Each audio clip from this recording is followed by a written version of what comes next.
Good evening, everyone, and welcome back to Savannah by Night here on the Midnight Dispatch.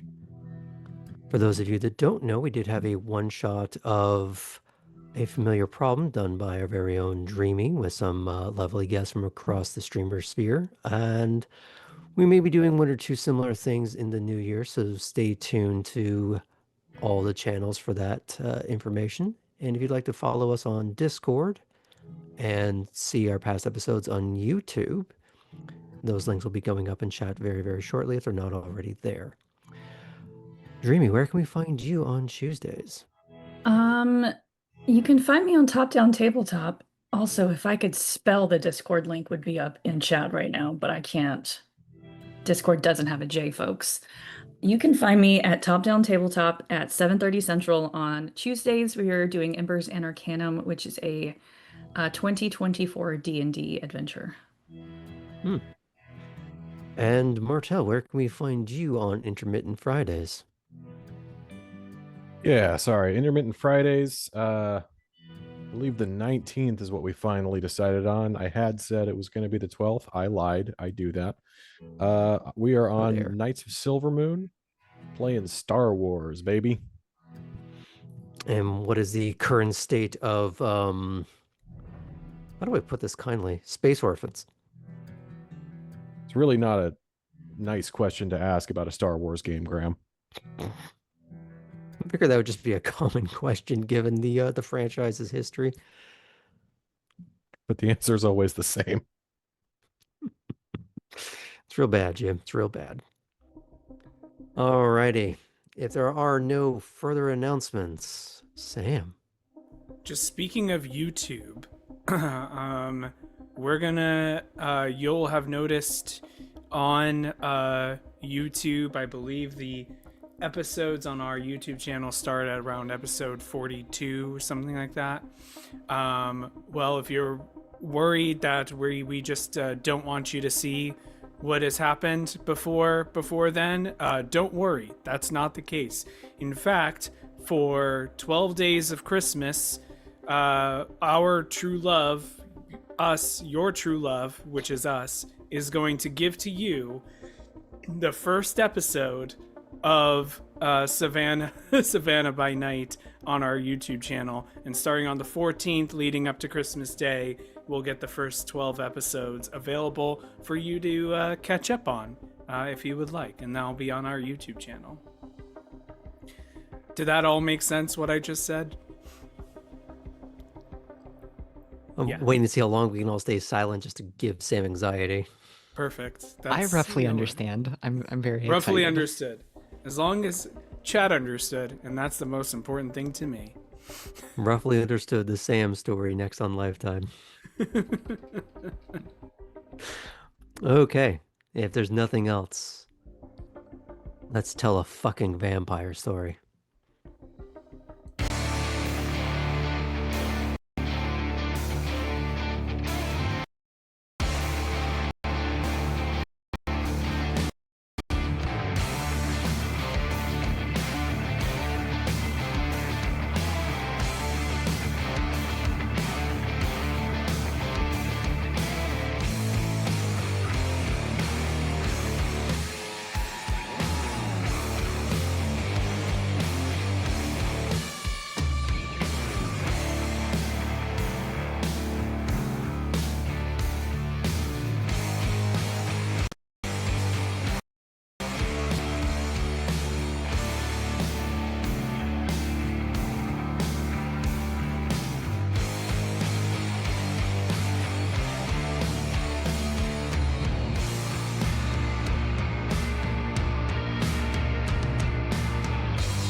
Last time on Savannah by Night. Kate was summoned into the heart of Venture Control for a clan-wide meeting in the wake of a Sabbat incursion. And while marching orders and expectations were efficiently doled out, Fulton focused more on picking the brains of her peers about how one is meant to cope with the strange and awful things they are confronted with. For some, it was regimented indulgence. For others, compartmentalization. She would have to find what works for her. Luckily, she already had the foresight of organizing the potential for both after the meeting. Elli and Poppy, through different sources, were both invited to a cameraless and phoneless art showing at one of the many venues under SCAD's extensive banner. While Poppy was preoccupied with casing the establishment for her incipient crime, Elli found himself curious enough to become the Toreador's accomplice as they provided a bit of further distraction during a pivotal moment, thereby facilitating the sartorial caper, all the while the young Rose remained entirely unaware of her Nosferatu ally's presence due to the illusory trick of obfuscate. Artem was told by Alden to get whatever meetings he had over and done with as soon as possible, as the junior gangrel was given the directive to meet up with the Scourge to go on a patrol for Sabbat that may be roaming the county. Meeting with Cora at a favored bar, the two got a quick bite to eat and discussed in roundabout terms the ongoing process of trying to uncover more about the Mudman mystery. But as ideas began to be put forth, the gangrel received his untimely summons, leaving the Malkavian to venture out and pursue her own potential avenues for subduing the curious creature. It's on that note that we pick up with Cora. You had the idea to seek out one of the Tremere to follow through on some discussions you were having with Artem. You're unclear if she can actually do the things that you were thinking of, but you'll never know unless you ask. Sure. So, Cora, standing here in Chuck's now that Artem has departed, still wearing that same romper and strappy little sandals like she was ready for a night on the town, goes ahead and is going to text Olivia, and she'll say out loud, well, probably not, but doesn't hurt. Olivia, I want to come on a ghost tour with me. You get back a few moments later. I can't right now, minding the shop. You're free to stop by if you'd like. Actually, yeah, that'd be great. I have something to talk to you about. Where's your shop? And she'll text you an address.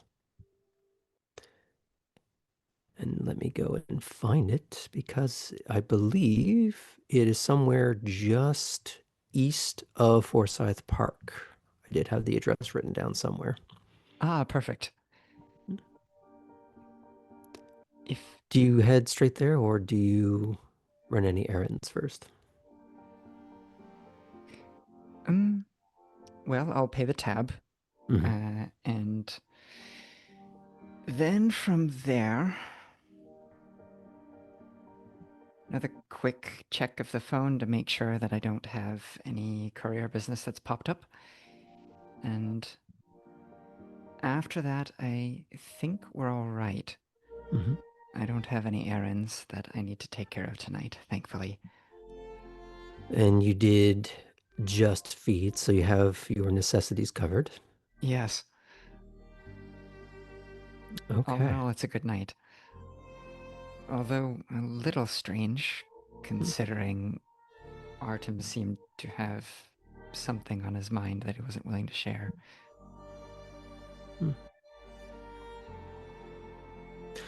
Given the interactions that you had with Essen, Gerhardt, and Heinrich, there were things that they either couldn't talk about or things that you were too new to the game to have enough context and understanding. So some conversations just weren't worth having just yet. Mm. It does strike a familiar chord with Cora, as is wont to happen. So I lied about the general compass direction. Found my notes. Cora, arriving south of Forsyth Park, you are faced with a detached Victorian townhouse, swathed in hunter green wooden slats and a sprawl of lush ivy. A house converted into a florist, nestled between both the modern and the antiquated. The signage directs you up the stoop and to the obvious front door. But as you approach, I need you to roll something for me. Okay. Which something shall I roll? Perception and awareness at DC 8. Perfect. And I will let you know now, one success won't cut it. Okay. Perception and awareness at DC 8. Well, I don't have a whole lot to roll there. I do have some.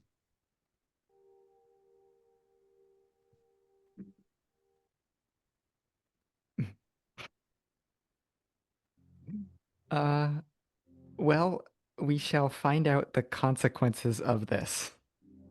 What did you roll? I managed to double botch my perception and awareness. No successes at all. No successes, not a single one. Okay. I rolled 4 dice. 2 ones, a 7, and Well, a 3. this is fun. You've parked up against the curb, like you normally would. And just Is- about as you are going to get out of the car, your hand clamps down on the handle. And it feels as though you are frozen in place, staring up at the open doorway of this establishment. It feels as though there is this low-level electric current, a circuit that you completed upon grabbing the handle of the door in a way that has frozen you in place for a moment. You don't know how long this lasts. You don't know how long the clouds, dimly lit by the stars, city lights, and the moon, are passing you by. And then you hear a little tip, tip, tap on your driver's side window. Are you all right? You've been there for 20 minutes. I gasp, even though I don't need to, for air. Mm. And shake myself loose. Look towards my window. And you do see Olivia. 20 minutes, you said. I'm assuming you rolled down the window. You're not just shouting through the glass at this point. I think I shout through the glass at first and then Mhm. roll down the window afterwards.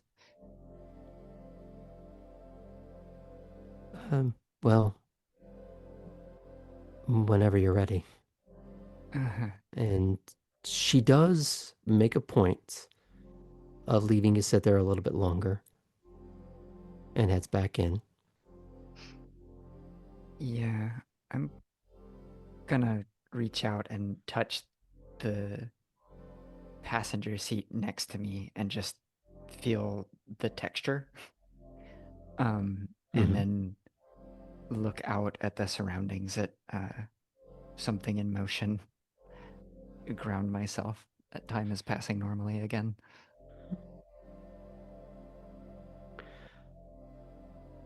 Of course, given what just happened, how could you possibly tell one way or the other? Mm.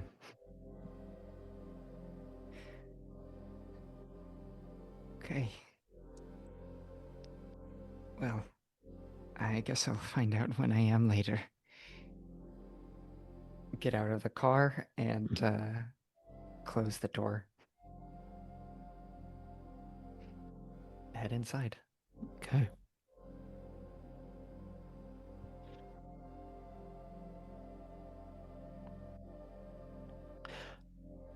The interior of the shop feels as though that lush ivy has either grown inward or this is its verdant origin. From floor to ceiling, you are greeted by a dense but subtle melange of aromas and layers of foliage. But you never once lose sight of the floor and the shelves to remind you that you are in fact inside a shop, though one with a dark academia aesthetic. Behind the counter there resides Olivia, seated and reading some absolutely trash romantasy. But for a moment, as you approach, she briefly looks different. While in the present, she's more appropriately dark academia in her stylishly oversized blouse, wool pants. But for a heartbeat, her hair looks teased out just a bit, and she's wearing high waist, acid washed jeans and a stripy sweater. The book on the counter is no longer a novel, but a college level biology textbook, and the notepad next to it. But just as soon as you clock these details, they are no longer relevant to what is in front of you.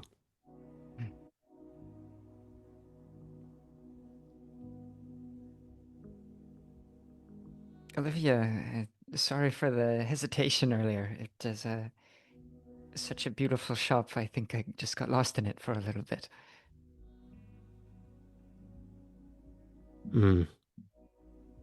Maybe not. Let me show you something. And she gets up from behind the counter, walks past you back to the door frame. On the inside of the door frame, facing the interior of the shop, she moves a little bit of the ivy and traces her fingers along what you assume is just painted or stained wood. But as her fingers trail, you do notice a slight trail of not quite visible light following her finger. It's almost like you're seeing an after image of infrared light. There is, the best way I can put it is intentional symbology.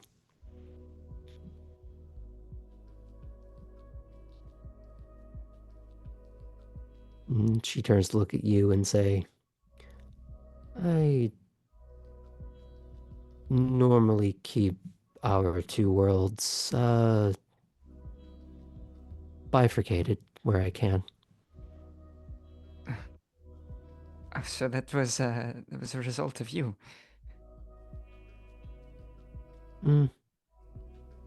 Usually it doesn't have that sort of effect. Maybe also then a little bit a result of me. Maybe. No. Welcome to my shop. Thank you. It really is something. She will close the door proper and she turns the sign over so that it's properly closed. You're well past normal hours anyways, but you know that she does slightly more, shady business. Is the hours you keep for typical customers of folks more like us?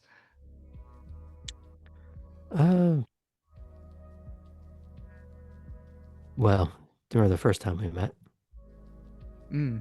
Of course, how could I forget? party favors aren't a daytime excursion. Gives you just a little wink, and she heads back into the place proper. She does lead you through the maze of this converted house to find a sitting room that's almost like a nighttime solarium, just filled with all kinds of plants. Mostly just greenery, but a lot of color popping here and there as well. On kind of like a rattan set of couches. Very much things meant for outdoors. I think I'd like to reach out to an interesting leaf, whether it's like particularly waxy or kind of fuzzy. Is it all right if I touch this? She looks to you and she looks to the flower. I don't know, is it? And she sits down just by looking at you, kind of grinning, seeing what you're going to do. Well, I suppose I will. And just kind of brush it. Roll a death save. No, Sam. And as I'm reaching for it, I'll say, well, hopefully you'll stop me if it's not.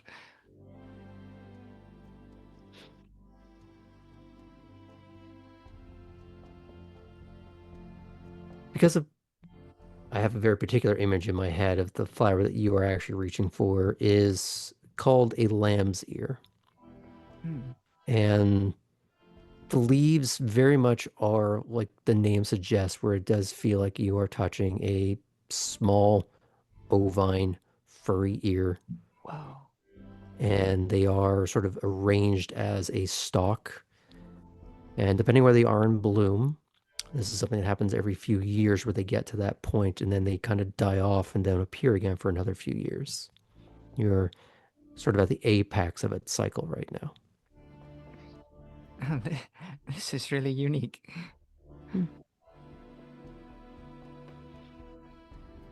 Be weird if it just recoiled from you right now, wouldn't it? Do you know, before everything changed, I would have said, yeah, it would be strange. But now I guess nothing is really too strange.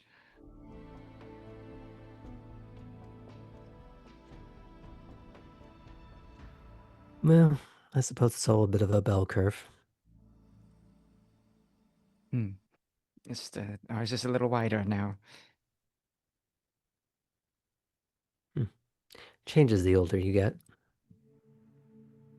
I know it's a sensitive question, but you've been around for a while? On this side,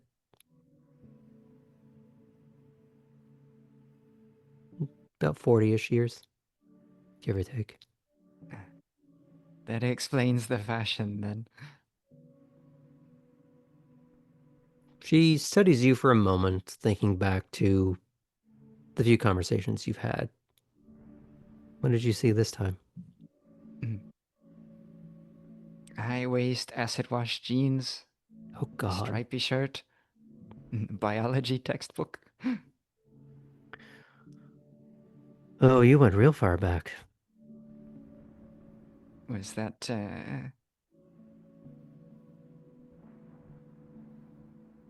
before your embrace? Mm-hmm. Well, it's good to know I'm seeing real things then. Or at least enough reality to make some good inferences. I wonder why it's happening with you.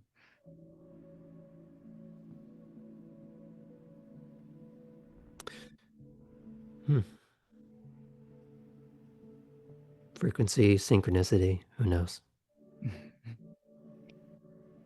these mysteries, things I like about this, I have to admit.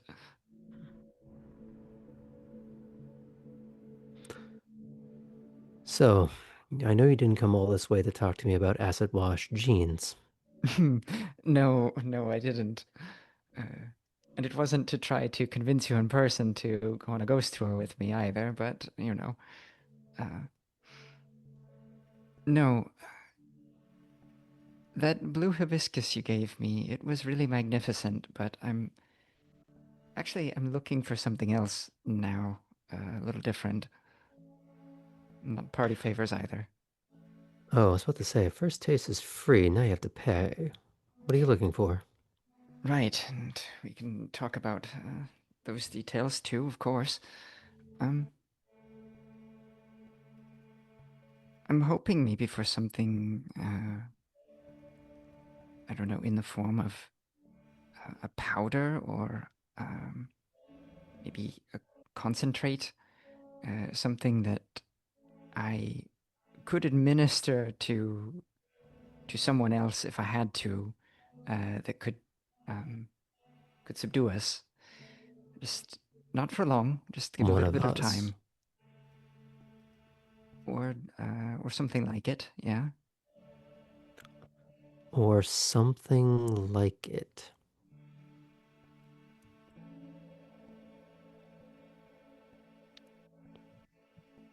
In order for me to do good chemistry or biology, I need to know what we're working with. Oh, so you're thinking of something bespoke then? There's nothing just ready, available off the shelves. She looks around. It's more of a grassroots operation rather than industrial. Okay. And if I wasn't sure I wanted you to know the details, would Hmm. that interfere with the transaction, or?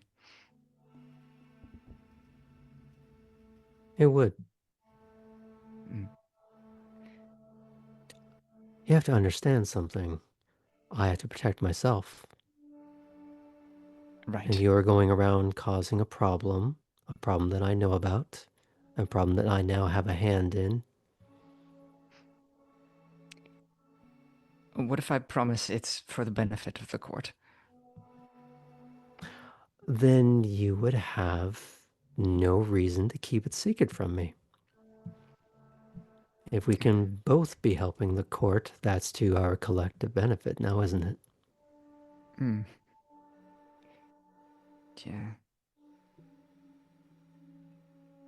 One day I will get better at this, and Gerhard's going to be very proud of me. But Do you say Gerhardt out loud? no, I think I will. Yeah. Okay. She just takes that little iota of information and just puts it in her jar for later.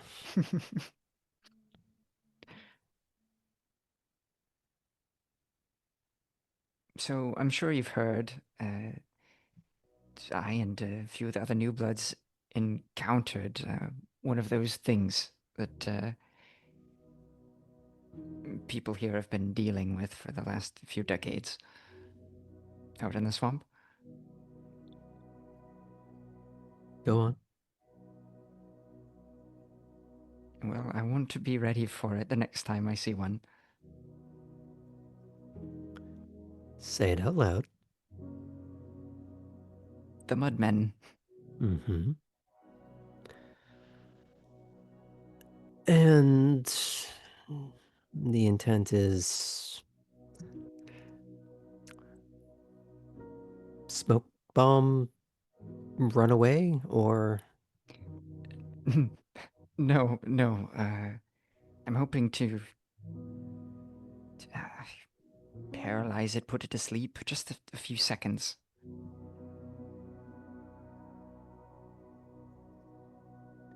I might why? have a way I can do it myself, but I want to make sure I have a backup. Why to knock it out rather than kill it? What's the rationale?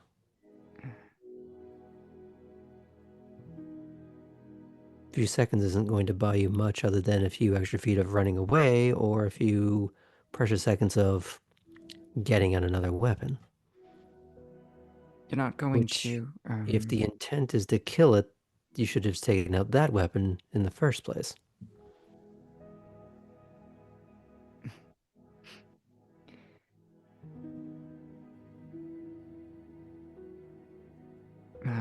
If I tell you all these plans, you're not going to run off with them and do them yourself, hmm? Honey, look around you. Do I look like I want to be rummaging around in the marshes chasing someone that wants to kill me? Well, I haven't seen you in Waiters yet, but maybe that is there somewhere. Cora, if you want my help at all, you have to tell me what it is that you want to do. Why do you want to do it? I don't want to stick my neck out for something I don't understand yet. Is the couch nearby that you mentioned unoccupied? You are on two opposite couches. Okay. And if I'm already sitting, then I will shift in the seat. Okay. Okay, look. We want to figure out where these things live. My friends and I. And we think we've got a way to do it. But for that to work, we need it to be approachable for at least a little while. So it doesn't tear us apart or itself or...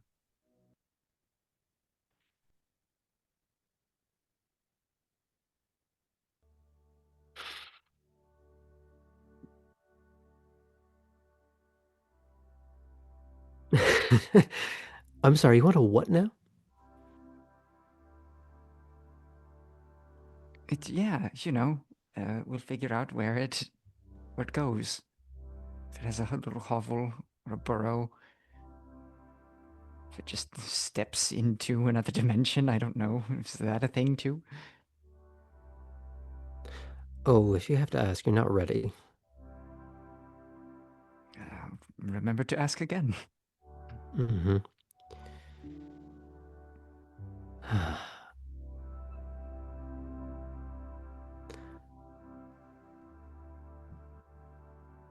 You have to understand, this is where it gets a bit recursive.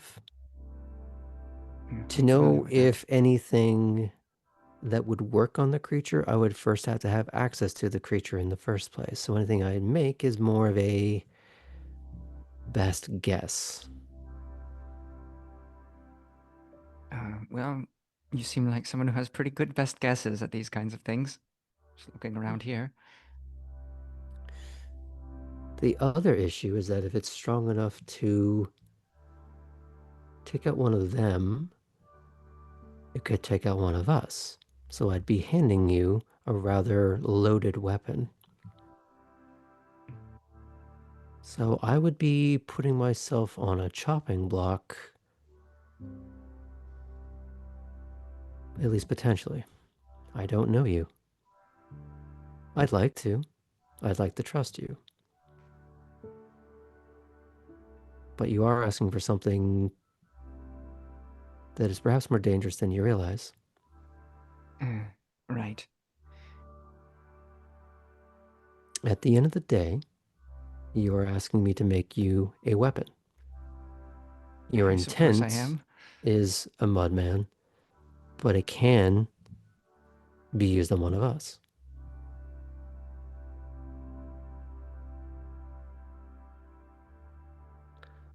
That puts us both in a rather precarious position now, doesn't it? It could.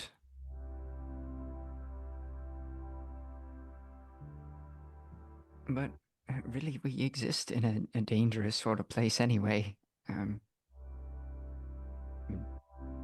Being at the level we are, I'm not much more than a fledgling. I'm sure you have more status than me. But, you know, would anyone blame us for having something in our back pocket just in case?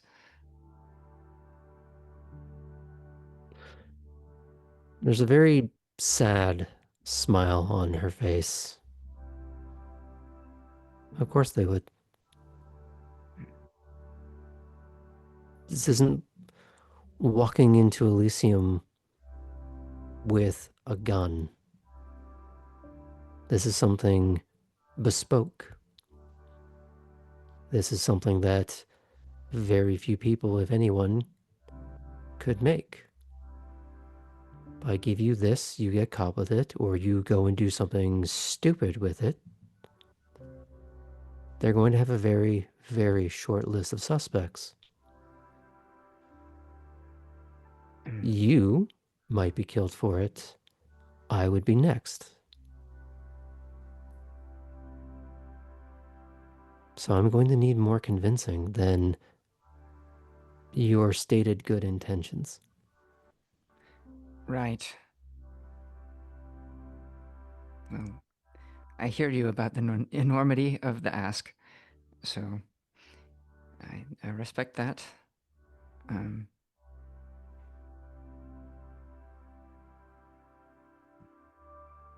I do keep a lot of things safe day to day, and I know how not to be followed, these sorts of things, so nobody would know I would have it. Or maybe it is something you could do here, and then when we're closer to knowing when we actually need it, only then would I come and claim it. It's in my hands for as little time as possible. I'd say you could come with us, but you already said you don't want to go running around in the swamp. Given the alternatives, that might be safer rather than giving you a loaded weapon and just hoping it doesn't get back to me.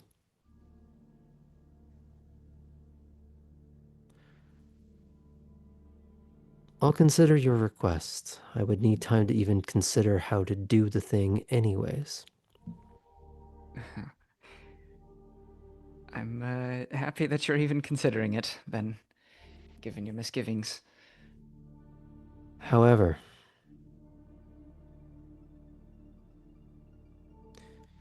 this isn't the thing I'd like to engage with in our society for a variety of reasons. And as much as I can see the necessity of what you claim to be doing and why you want to do it,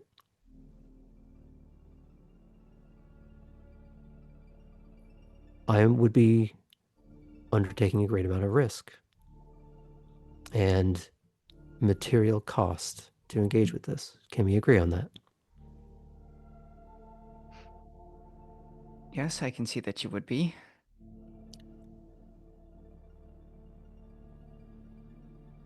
So you would owe me, commensurate with what is being asked. Or I could do something for you ahead of time, if you have something in mind. So maybe that could help with that bridge of trust as well.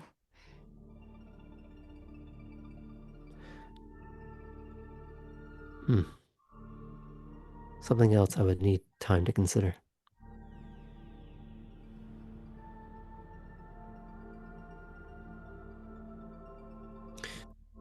My situation is quite comfortable.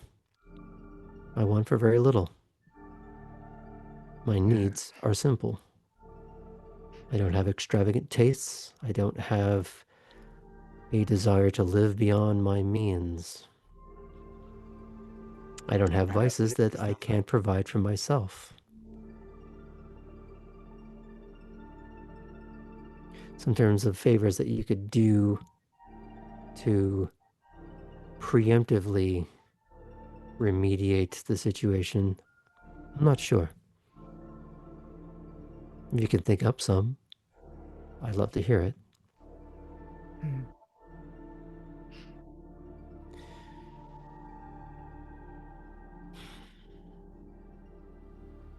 Your friends, the ones you're doing this with, who are they? Yeah.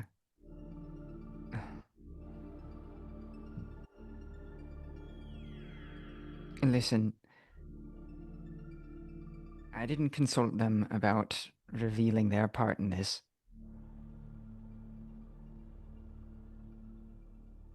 Take this not as not trusting you, but showing that I am capable of keeping at least a few secrets. I suppose in that way you are passing the first test. Basic discretion.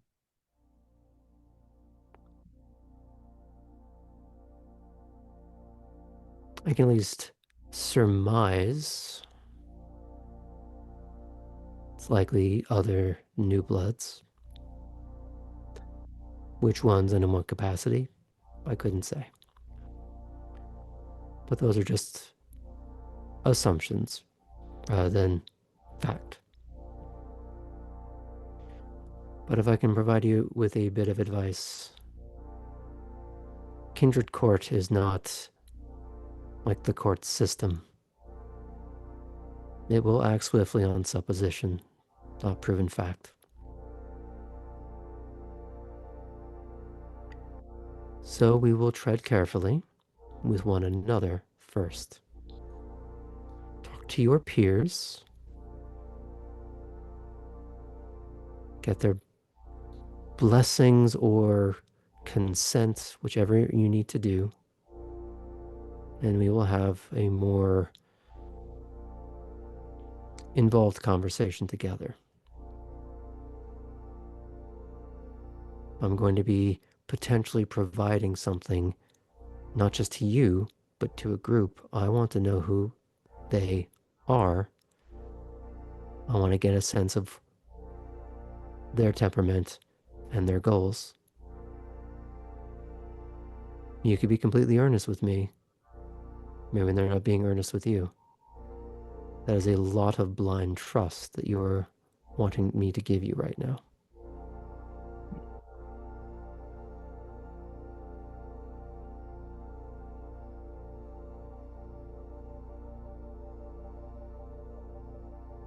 Does that sound like a start? Cora shifts again. Mm. And as Olivia was describing how she has everything that she needs, Cora's eyes were wandering around the interior of the shop.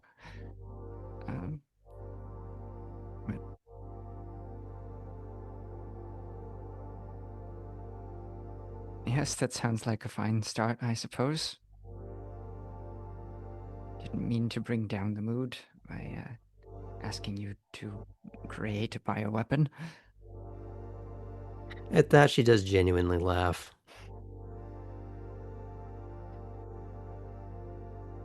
What can I say? What's a little biohazard between established friends? Sure. Let's get to the established part first. Right, makes sense. Is there anything else you'd like to ask or talk about while you're here with her? Well, before we stray too far from the subject, do you or your clan have any sort of thoughts about the origin of these things?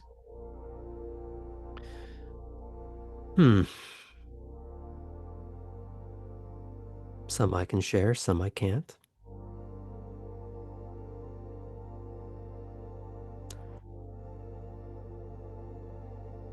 There's the potential for someone's creation. The problem is that there are multiple means by which such a thing could be done. And because you're new, relatively speaking, that's bad.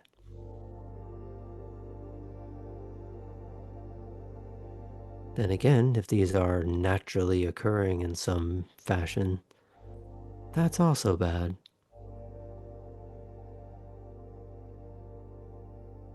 And then you get into all sorts of existential questions of, are we naturally occurring? Are we made? Stuff like that. I asked my sire that once. What did he say?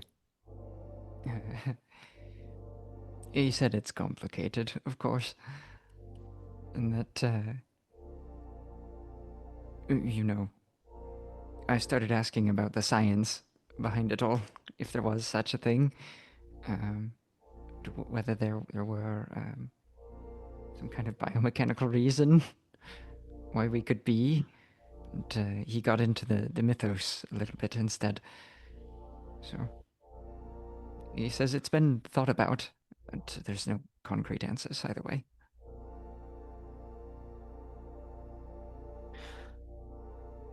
Sometimes things work perfectly the way they are without being intrinsically understood as one or the other. A perfect union of both science and the sortilege of reality. Hmm. Who's to say they're not one and the same? When I do this, and she adjusts her hand, and a coil of vine unfurls from the rafter above,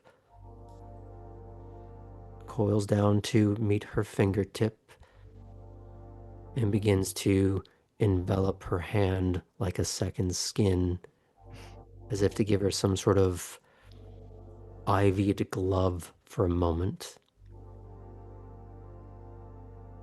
Who's to say whether that is good science, or magic, or both, or neither? Maybe the terms don't mean anything in the end. Hmm. And sometimes, just sometimes, she'll wiggle the fingers. The vines will slowly unfurl from her hands to retract up into the rafter. Reality is a willing member of the audience that wants you to pull the wool over its eyes.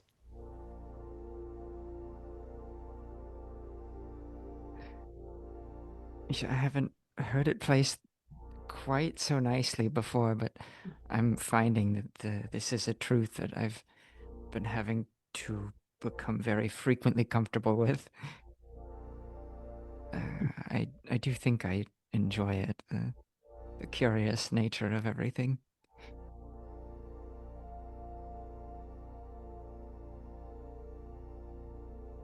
I obviously can't teach you the things I do, but if you live long enough,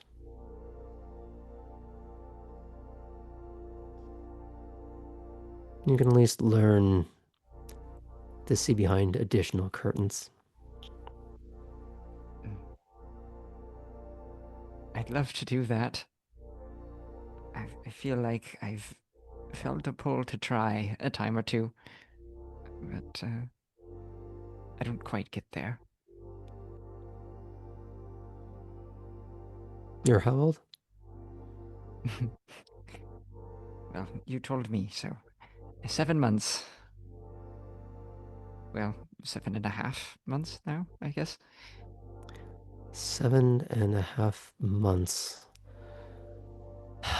Fledglings and toddlers only count in that, but Yes, I left my blocks in the car, though.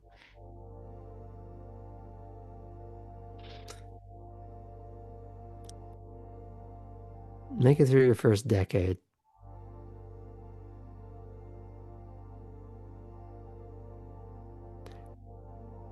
Get things under control. And you'll start seeing and understanding a few things. And you'll finally start having the right questions for the things you don't understand. The right questions. It's a lot what university was about, wasn't it?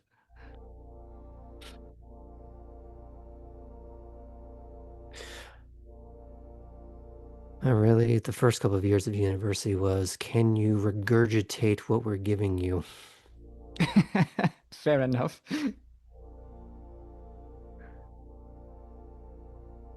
That was work for me too. Well, shall I see you out? Yes, if you've had enough of me. Well, I'm sure I have someone else coming to ask me for some illicit substance. Although this one slightly more on the legal side in comparison. That's certainly an interesting. The English is escaping me. Hmm. It's a line that we're threading.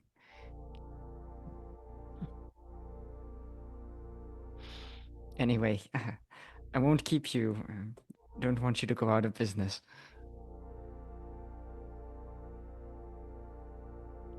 And if there's nothing else, she will see you out the door. Perfect.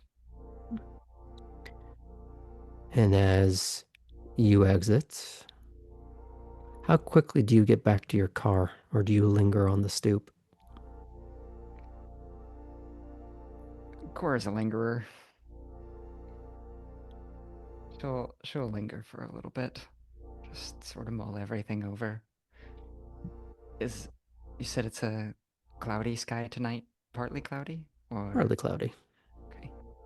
I'll kind of look up and just take that all in. The shifting, whatever stars that aren't drowned out by the lights of the city. As you get lost for a moment, staring up at the sky,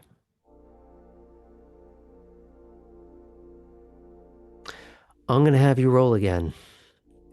Oop. Here we go. Same as before? We're going to do something a little bit different. This is going to be dexterity awareness. Ooh, okay. Because you botched last time, this is going to be at a 9. Shall my celerity apply this time? It is a dex roll, so yes, it will. Okay. I will say before you roll, if you're going to use willpower, use it before you roll. Hmm. You know, I think perhaps I ought to. Who knows? Although I am very curious what would happen if I failed again. Hmm. I think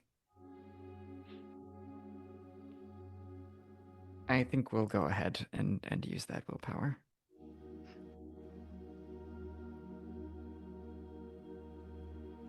It's still quite a high DC.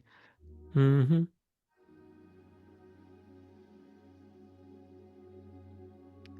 And wouldn't you know it? I have 1 9, which was cancelled by a 1. And then I have my 1 willpower success. So the willpower was my only success.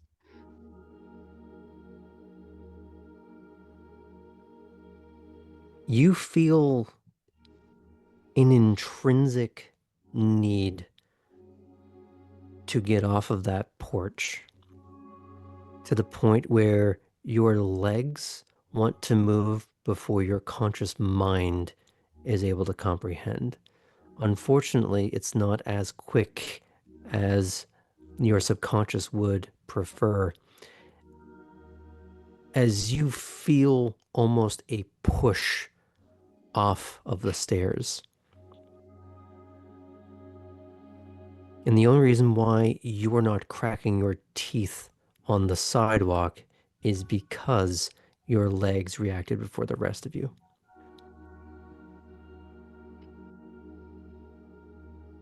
I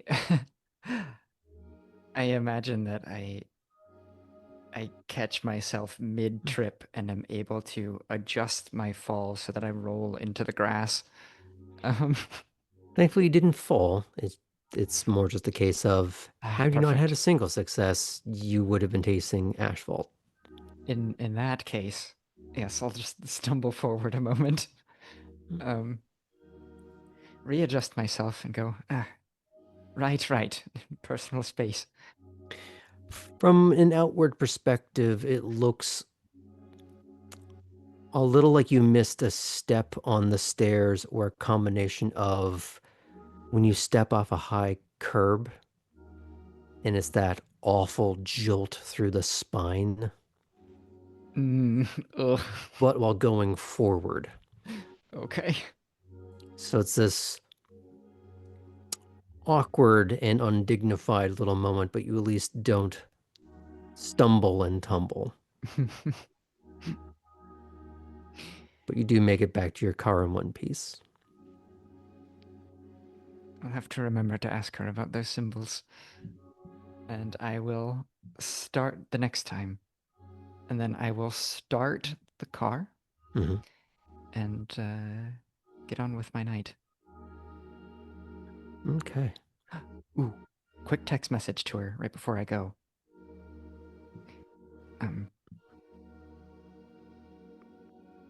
If you're planning to go out tonight, be safe. Just a feeling. No response. And that's it.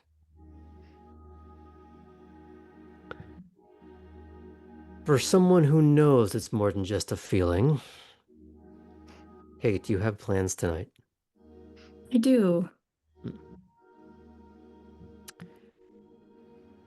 Now, you know where your friend Barry is having his show. The question is, are you offering to pick up Belle somewhere, or are you just having her meeting you at the venue? I'll have her meet me there because I need to feed. Okay. So it would be better to not go home alone tonight. Fair enough. It is appropriate then, the style of venue that has been picked.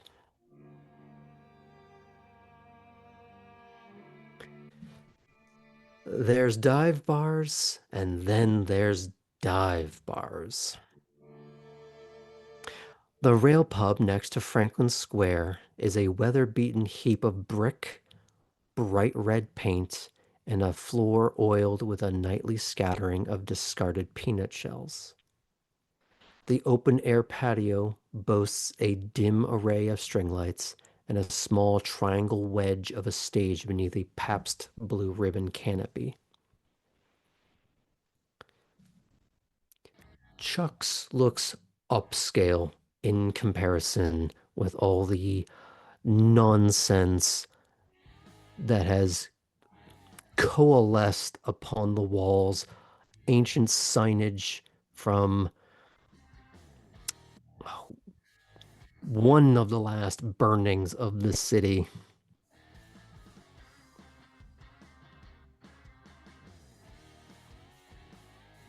I believe the building was fully built by 1890, but they started in 1870. It is a mess where you can almost see where they did the save file, then picked up again a couple years later. It's been renovated to an extent, but it is still a beloved rat hole of a building. There are crass little engravings, drawings, stickers that at this point are probably structural to the building, at least the interior. Goofy lights, some offensive signage of varying degrees, but in a good-natured way rather than targeting a group. I think the best example is a sort of was it the red circle with the cross going through it, but over a donkey? It is not to mean no Democrats. It just means no jackasses allowed. See this? Don't be that. Be loud, have fun, don't be a dick. Drinks are cheap. And if you're lucky, they come in a clean glass.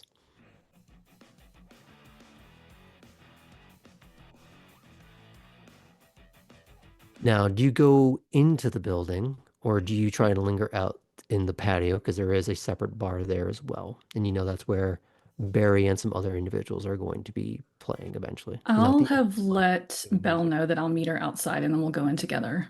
Okay.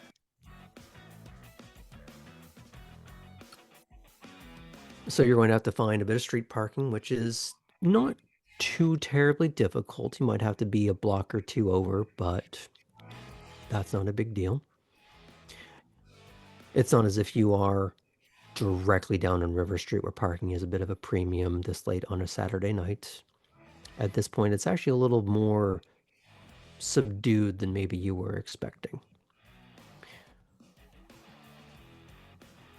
It's a bit noisy. There is some jukebox playing at the moment, random 80s, 90s rock. But it's behaved raucous behavior is really what's going on. People are a little rowdy, but not in a crude or rude way. They're just making a lot of noise, a lot of laughing, a lot of atonal singing as if no one has ever heard of a key before. People are in high spirits.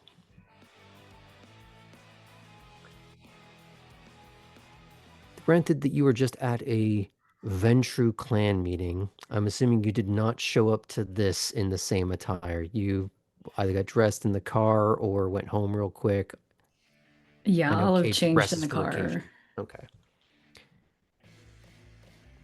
And how did she? Yeah, dark jeans because Kate doesn't own jeans that aren't dark wash and tailored.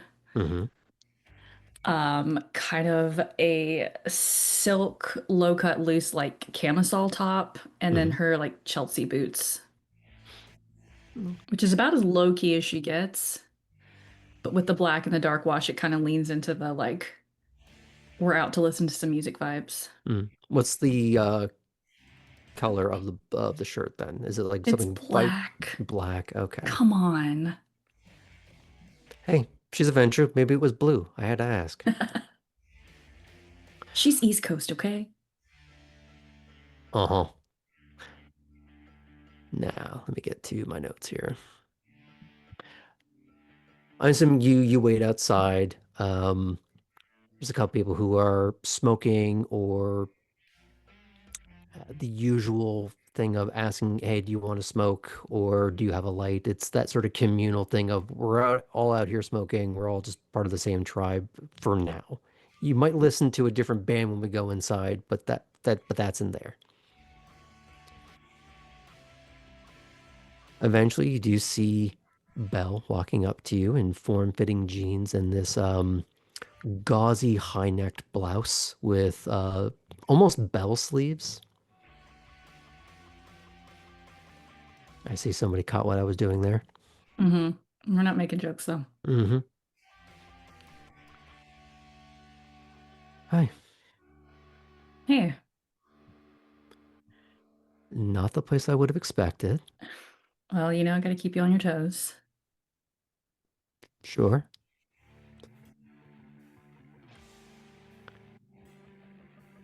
Actually, let's stop for just a second. Should I have allowed you to go and get fed first, or do you want to head in together? We can head in together. If I can take Barry home at the end of this, which is gonna be Kate's goal, I'll be able to get enough from him to be in an okay spot to maybe grab a quick snack the next night. Wow, just meal prep. I love it. Yeah. How very Ventru. Do the rest of you not have a plan? Do you not wake up and make bullet points? I like how your competition right now is a gangrel, a Melk, and a Nosferatu. The rest of us don't have to work as hard. Some of us get joy in marking things off our checklist, okay? Was that me or was that Kate? Yes. It's a bit of a blurred line. Anywho.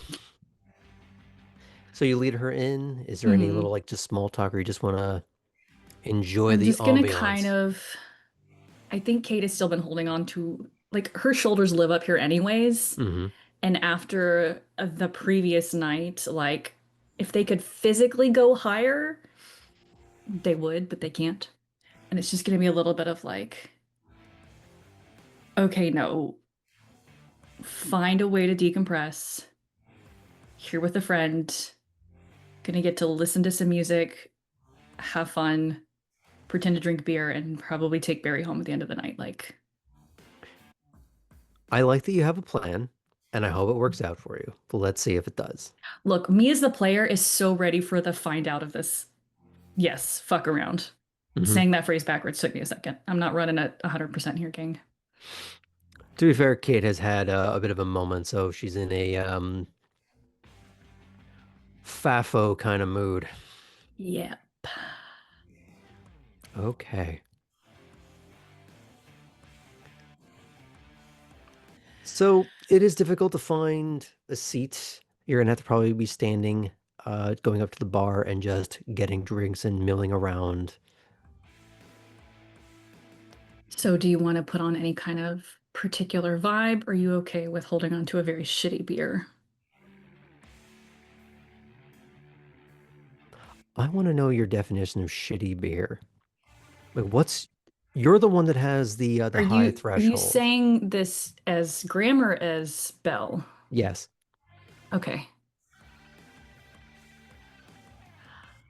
Me as player doesn't know because me as player only likes sours and I just get a locally brewed pick 6 when I drink them. So, player want you knowledge is to- limited. I want you to keep in mind that the canopy where the stage is says PBR on it. It's that kind of place. Good point. I will just get something on tap because we're not really gonna drink it anyways. Mm-hmm.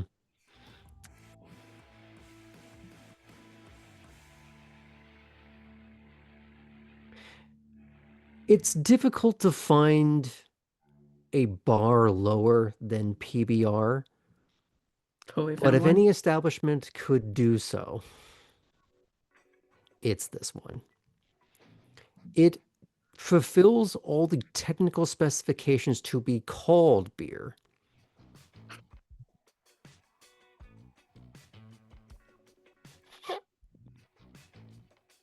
Love breaking Sam. I'm so happy right now. And that is I'm assuming you're just getting 2 glasses. You're not getting a pitcher because you got to be able to walk around. Yeah. Okay. You also notice that people are getting some lower caliber of tall boys and walking around. It's a comfortably classless venue, and that's what makes it so inviting. You don't have to put out any airs. You can just go on and hang out. Just grab the worst cheap beer you can find and have a good time. Yell as loud as you like, as long as it's not in someone's face. I'll keep an eye out for Barry as I'm getting the beers and chatting with Belle. Okay. There's, I'm assuming, some idle chit chat that's mutually guarded. You can't say some things about your job. There's things that she is not saying about hers. No, I role play some of it. Okay. Just in this also, like keeping an eye out. I will say if you are trying to find Barry, you're going to find him outside rather than in. Yeah, we'll head outside, especially if Okay. that's where like the stage is. Mhm. Do I have the Stage lay of with- that? Stage with quotes, I will say. It's a couple of boxes. It's a little bit of pallet wood. It would be kind to call it a deck. But yeah, there is a little bit more of a crowd outside, and it is easier to feel less like you are crushed when you step outside. It's not Kate's full having standing room. Flashbacks to the time she was at a bar like this in college and she tried to fight a DG. But Belle seems to be able to weave through it pretty well. Seems practiced at negotiating a crowd to find some, at least temporary perch where you can see the stage. Maybe not being up front with the stage, but decent line of sight. And as you finally get there, is there something in particular you want to ask her, or? Just holy shit last night. that bad? Can't talk about it bad. Oh, fun. Mm-hmm.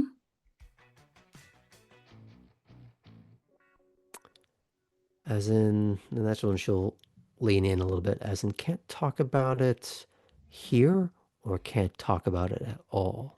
Can't talk about it. And that's when she leans back and at least does a show of sipping the drink.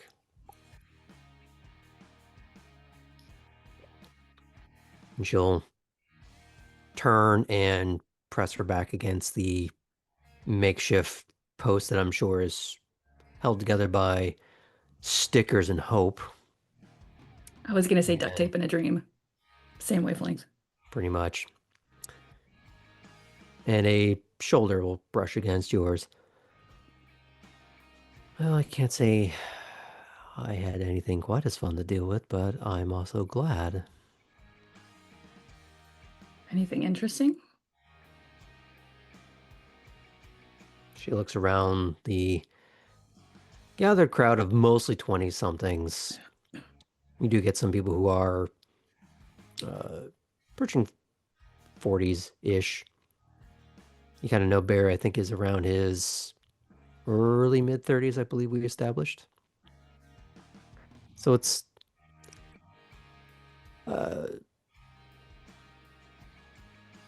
some, I guess, elder millennial would be milling around, I think is the nicer way to put it. And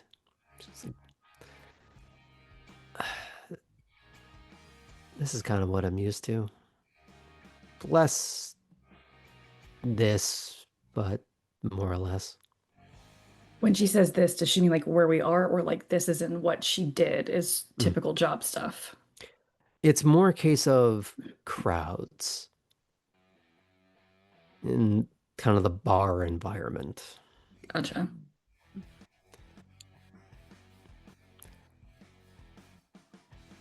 It's almost a break,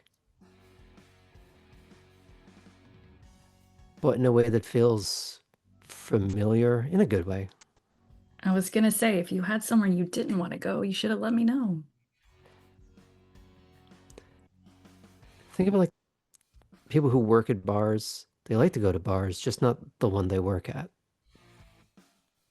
This isn't the one you work at, right? Nobody flagged me down, right? Good point.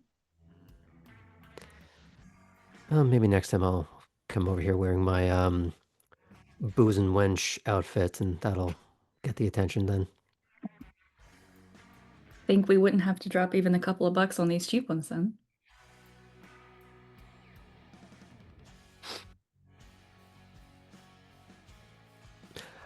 Oh, that is never going in my body.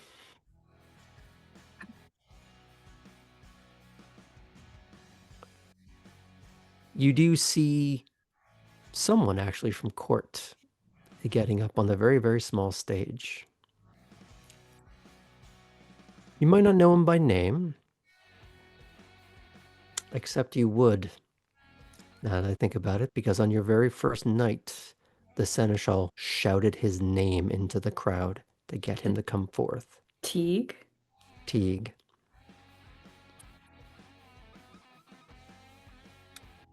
The Ventru is doing their homework, as is expected. I'll kind of raise an eyebrow and look at Belle. She sort of smiles and leans in. He's in the right place. And he leads into a very small introduction where he just says, "Hi, I'm Robbie Teague." And you do get a few people in the crowd who seem to recognize the name. Teague! Kind of. Do you do that, or do you? No. I Yeah. was emulating the crowd. We got to get that walla going. And he starts talking about his travels, where he's been recently. and a little story that he picked up about the song that he's about to sing.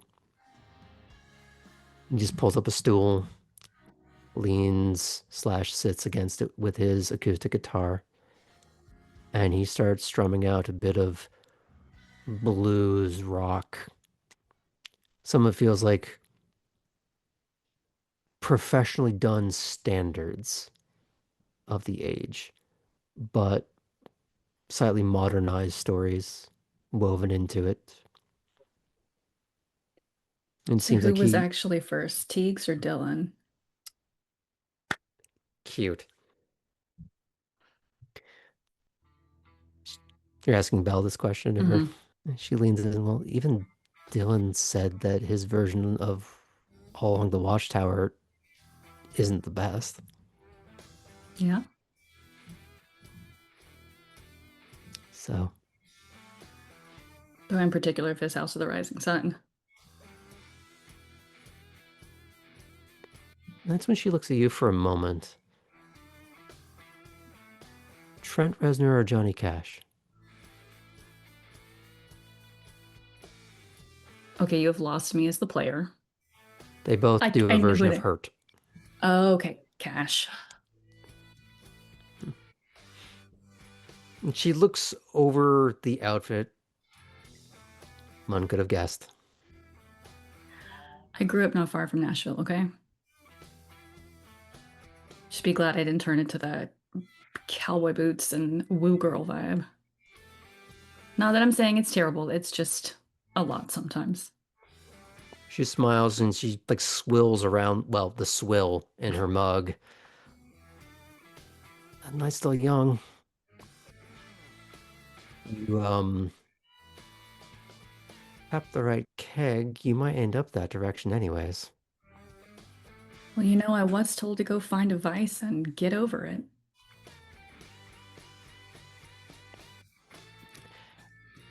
She Not, does offer you a bit of a sad smile for a moment. Is that bad of a night, huh? yeah.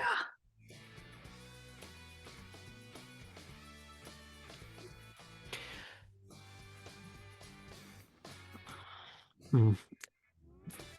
For a moment, she looks like she's trying to find the right thing to say or the right thing to do.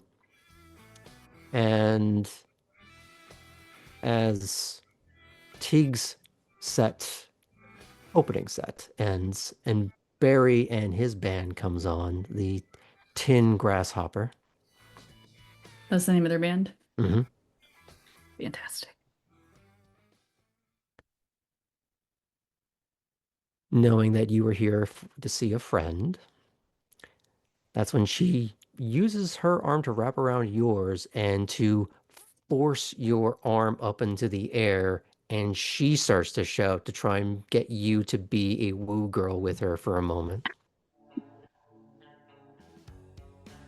Okay, yeah, I'll match it. Especially if it gets Barry's attention. And you do see him, he's holding the guitar and he kind of blinks for a second. He's like, hey. But before I launch into his bit, is there anything else you want to add to you and Belle?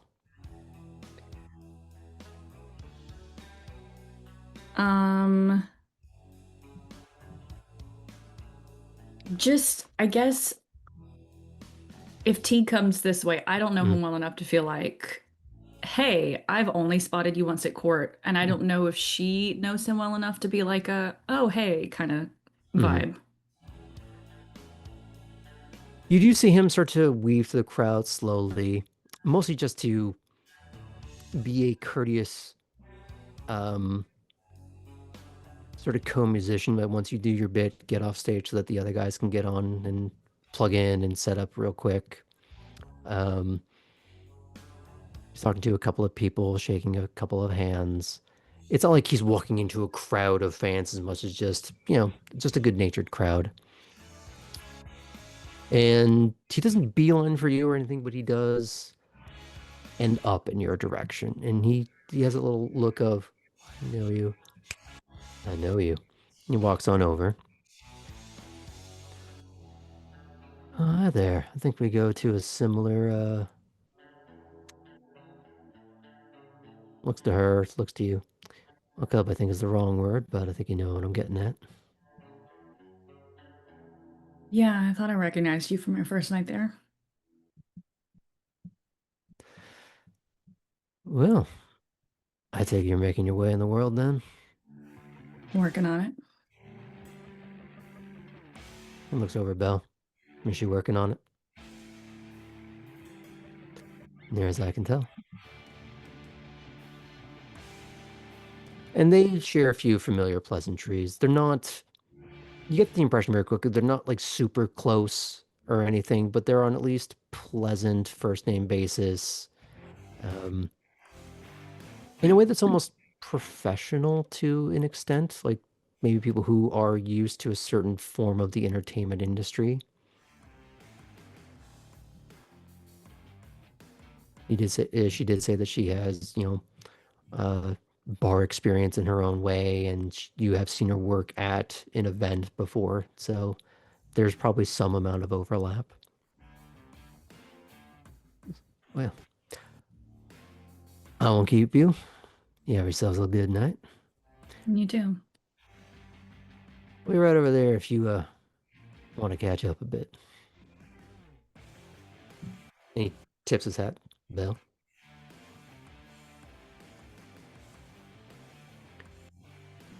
And as Barry begins to set up with his small band,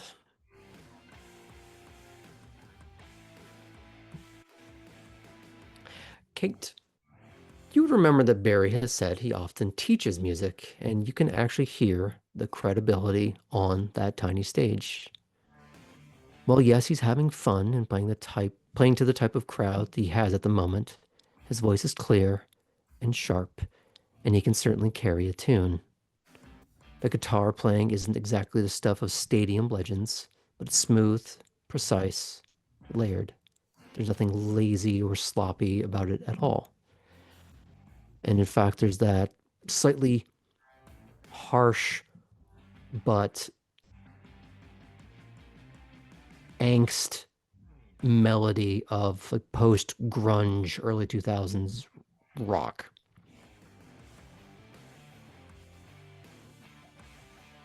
And while they're by no stretch of the imagination a professional band, you can tell they have fun playing together.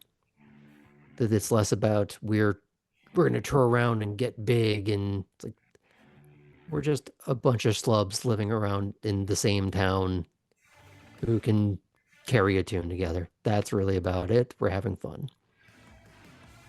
But it's the shared understanding of a low expectation that seems to produce something of quality. Now, whether or not you like the music or the type of music that it is a different conversation. But given that you have mentioned Kate has gone to these kind of shows in the early mid 2000s, this might be exactly where her musical tastes lie, or at least thereabouts. Plus, there's a point when you get to watch someone doing something they really love that taste is irregardless. You can just have fun watching them have fun. It's that idea of someone is at their most attractive when they are enthusiastically discussing something that they love, a hobby, or even like an educational interest. And he is 1,000% in his element. And not in a way that's going like, oh, I see the kind of girl I maybe might be sort of semi-seeing over there, so I got to play it up. It's more just, it's cool she's here. I'm going to do my thing. And if she's into that, great. And if she's not, I'm still having a good time. What you call it, an emotionally healthy adult. In my vampire game? I know. Get out of here. Let's find something terrible to have happen to him then, shall we? Now, some of these are covers, but well done covers. They're not just lazy trying to do a copy of something. They are putting their own spin, and it does work. Though that's me saying that. Whether or not you agree is a different story. Please let one be a Sabrina Carpenter.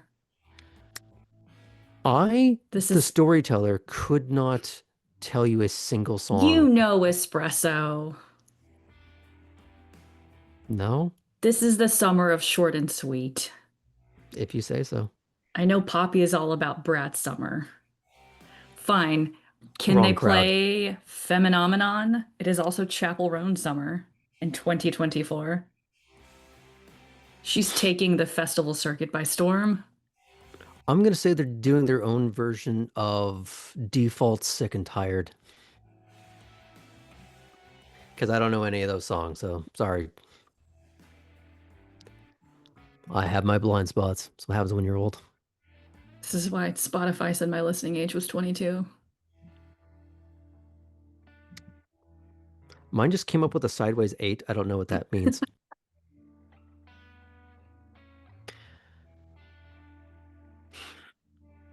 Now they get through a few songs, but is there any little bits of conversation, any interaction, observations, things that you want to pepper into this? We'll probably do some idle chit chat, and Mhm. I'm assuming Belle is not dumb.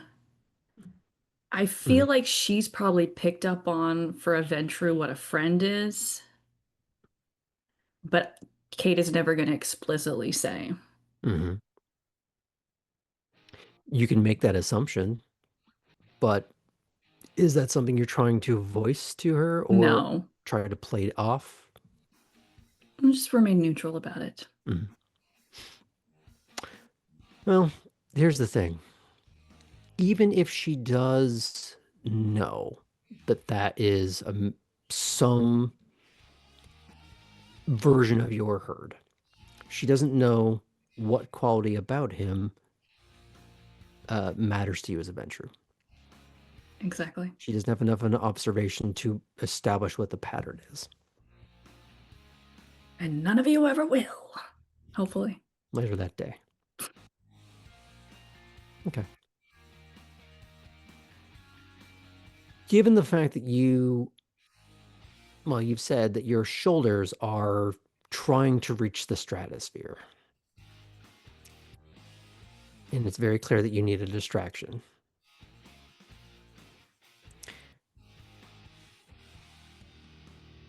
She tries to get you to follow her into like the proper raucous rock show dance that's not quite a mosh, but there's a lot of like jumping around and a little bit of swaying. You do notice some people are doing the same thing. It's not like a big like dance hall kind of thing for that kind of music, but some people are swinging about lazily and some of them are making a mess. And the peanut shells underfoot are not exactly making all of your steps graceful, but Fantastic. you are making an experience.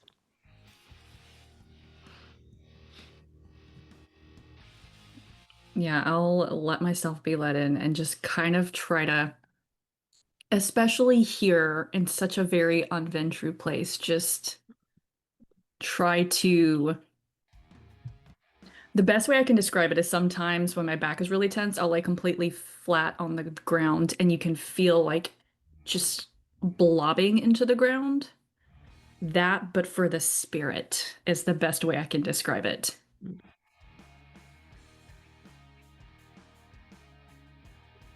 But later for the spirit, when she presumably gets buried home, that's more like sinking into the tub. Yes.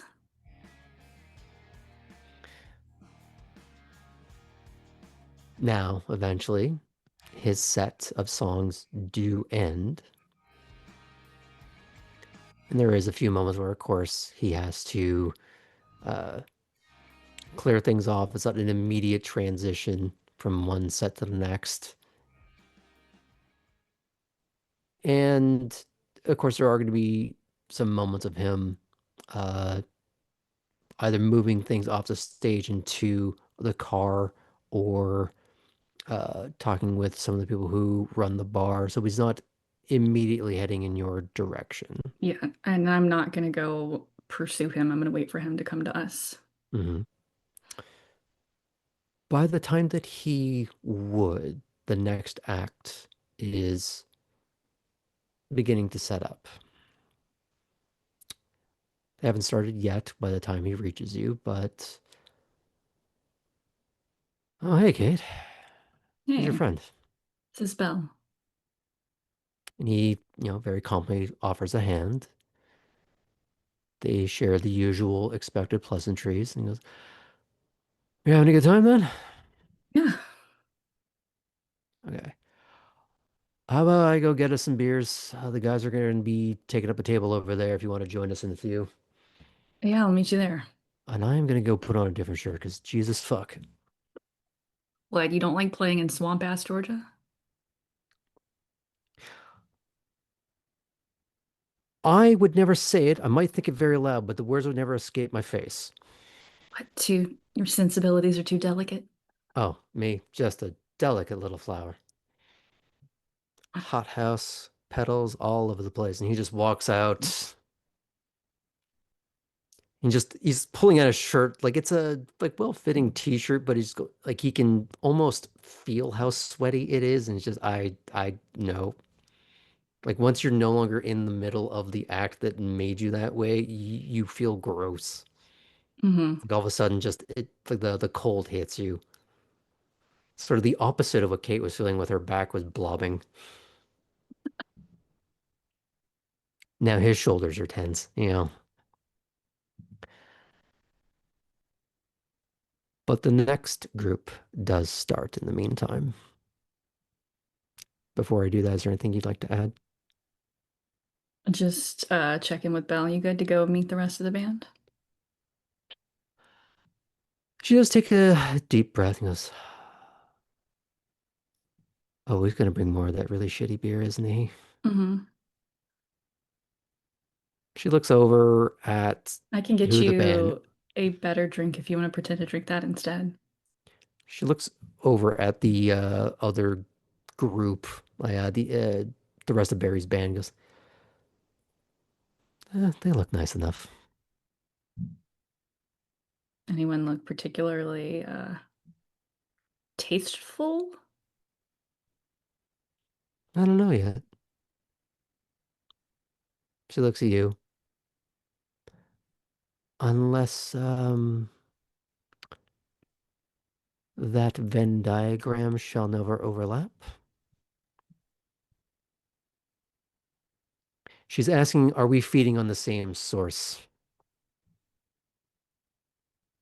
Well, I am pretty hungry tonight, Mm-hmm. and I would hate to rob the world of Barry's talent.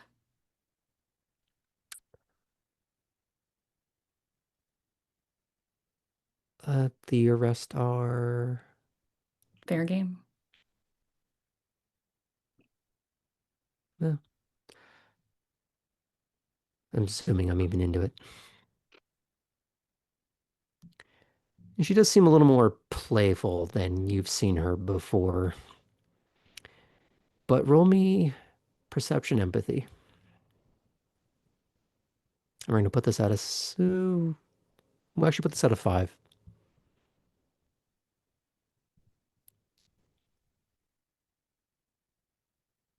2 successes. 2 successes.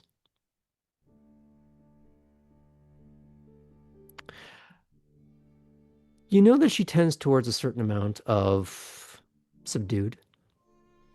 And you've guessed at a few things about her profession or professions. And there is a certain quality of human mirror where sometimes you put on the act the other person needs.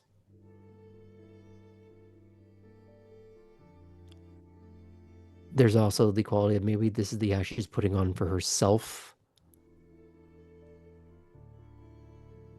Or maybe she is, in fact, letting loose. And there is an undercurrent of that, but it is hard to say exactly where one begins and the other ends. Because sometimes people who are inherently introverted will be on. They switch a toggle in their brain, and this is what they're going to be for the next hour or two. After that, they are socially drained to the point of they never want to see another human being for the next 3 days. You just described me on Saturday. So, column A, column B, column C.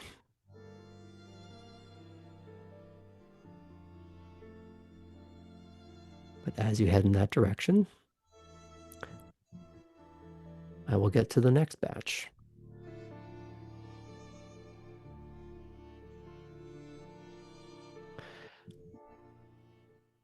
There's a trio of blondes called the Cantrells.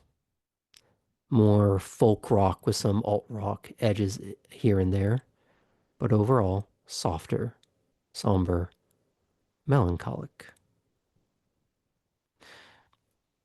Kate has done a fair amount of working with Vesper to get a grasp of Latin, correct? Mm-hmm.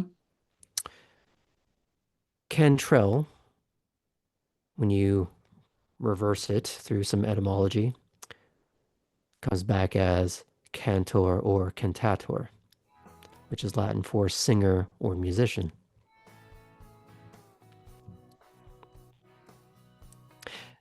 Now, for obvious reasons, we can't play the song that I would like to be playing here because Fleetwood Mac would sue me into oblivion. But try to imagine some version of Sisters of the Moon is playing right about now. The melancholic melody that emanates from the blonde trio is awash with loss and heartbreak, longing and yearning, grief and a stubborn resistance to moving on. The dulcet ebb and flow of the emotional waves crash in on themselves until you are no longer certain whether you're the one that's desperately trying to find someone adrift, or if you are the one caught in Neptune's frigid grasp. Both, neither. In a way, it doesn't matter, as all the permutations feel hopeless either way. And yet something in you wants to tread water, to wrap your hands around a hot mug of coffee before heading back out into the fog with a searchlight. Kate, I need you to roll perception and awareness at a 9, and I'm factoring in your lack of awareness right now. Can I use a willpower for this? You may. Okay. Just be sure it's marked off. That is 1 success. 1 whole success. Thank you, willpower. Mm. It's not a compulsion, per se, and more of a plea. But which part of it is aimed at the audience and which is aimed at a particular individual, you have no idea. It's simultaneously telling someone, keep fighting.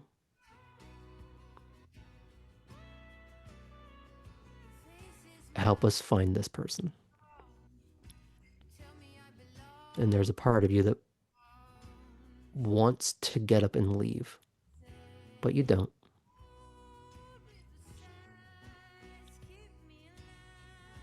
When you do eventually look over at Belle,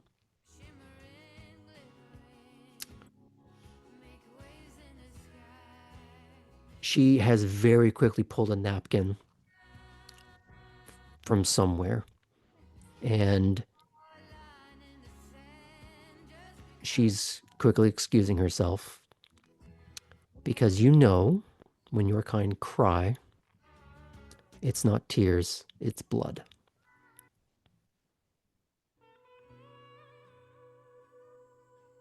I'll just shoot her a text. Let me know if you need help. It does take a little while for her to respond because she has to get out of the situation first.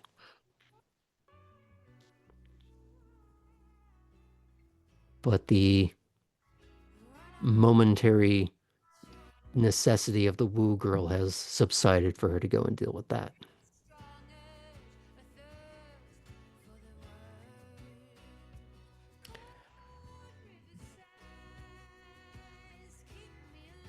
And that's only the first song.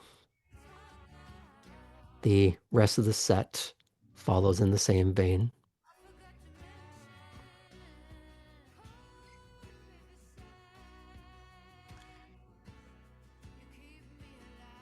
You do notice Teague occupying a different perch.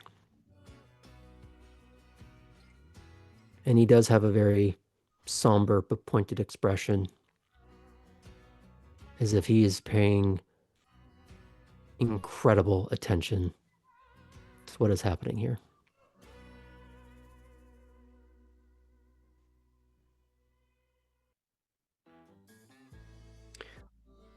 I will give you, based on like you pass the roll technically, is whoever is on stage is not human. That is not a sensation that you would get from listening to a human musician. There is something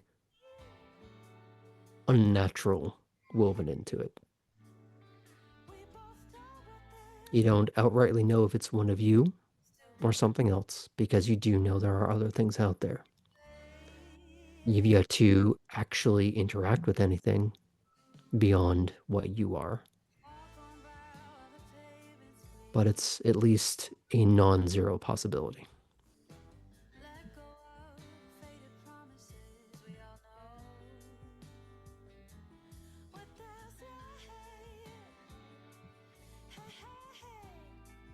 Does Belle text back at any point? She did send back a just a thumbs up emoji to acknowledge, but she's probably taking a few minutes to deal with it. Is the band at the table at this point? Yeah. Okay. How are they reacting to all this?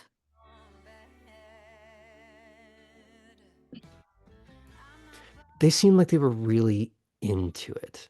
Like they were liking just the flow of the music. There was some, just slight swaying to it, but they didn't seem as affected. Or if they were, it was too subtle.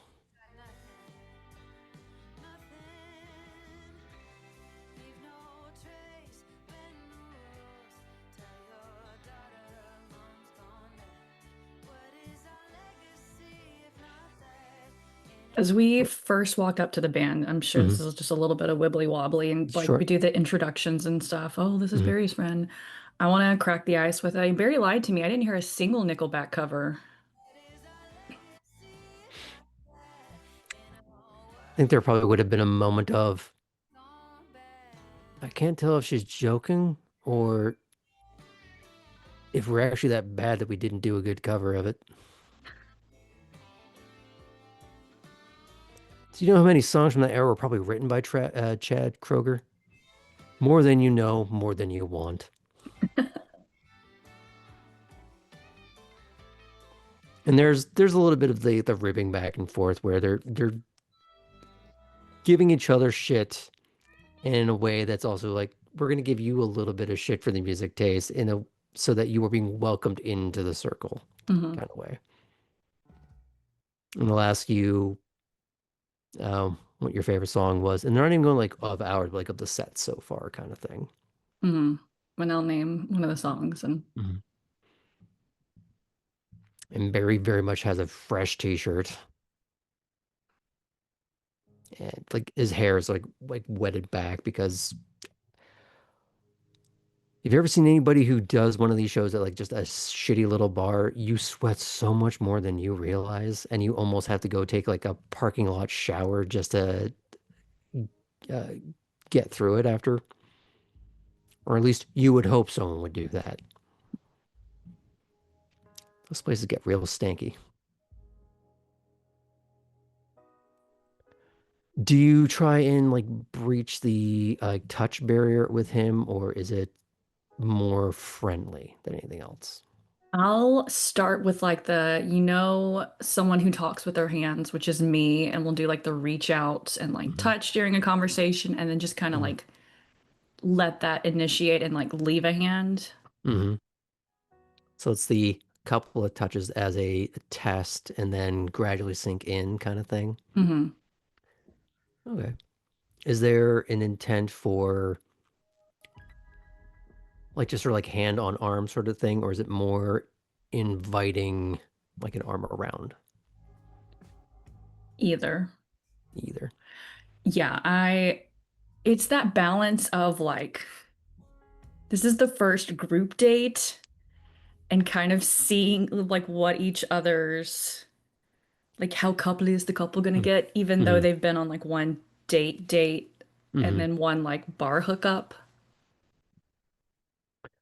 So it's finding that balance of for Kate's show, because this is food for her, but also you play the game Mm-hmm. of relationship. I would say it's less arm wrap and more hand press, or like more like fingertips pressing against lower back. So it's more, this could be very easily twisted out of if it was unwanted. But even if it is wanted, it's more non-committal. Like you can enjoy this without it being more than that kind of thing. It's still like Also, it's testing some August in waters. Georgia and it's fucking hot. True. But people getting a little bit faced at a bar sometimes don't really care about the practicalities, and it's more just, ooh, person. Mm-hmm. So it's more about being like diplomatically breaching the touch barrier and seeing how that settles. Yeah, and as the conversation continues, we'll lean in a little more into it. Mm-hmm. Okay. Eventually, Belle does make it back on her own, and well, she's not hyper done up with makeup. Like she does a lot of very subtle touches. Typically, you've noticed she's not wearing this like shell of makeup that you have seen some people do. Then the wrong light makes it look like she's just wearing a mask that doesn't blend, like you're on Netflix or something. Cannot stand the production values on that service. Pisses me off. But it's a lot of very similar touches, subtle touches. So when, she would have to touch it back up, it's less work. And it looks like she didn't realize to do anything at all. Any kind of smearing or smoky eye or anything was perfectly reapplied as if nothing happened. Which would probably dawn on you, this happens with a regular enough basis that she is so practiced at the quick change of fixing her own makeup. I'll still give the asking question with the eyes, Mm-hmm.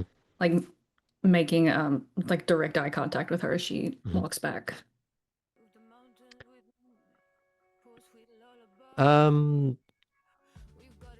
She preemptively answers your question by bringing a small tray of shots. It's a way of just going, I'm clearly here. I just had a thing. She knows her own social game. But she does give you a little knowing, appreciative smile. And she doles out the shots, and What did she get shots of, storyteller?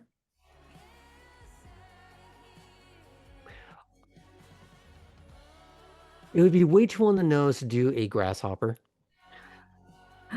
because they've probably had that sent to them before. Maybe there's a story about how that that maybe even where the name came from. But what would be something kind of interesting? Oh, okay.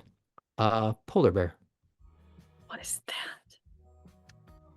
It's creme de cocoa, creme de menthe, and like shaken over ice, and it looks, when it's done properly, Uh, it almost looks like how water is cloudy just before it freezes properly.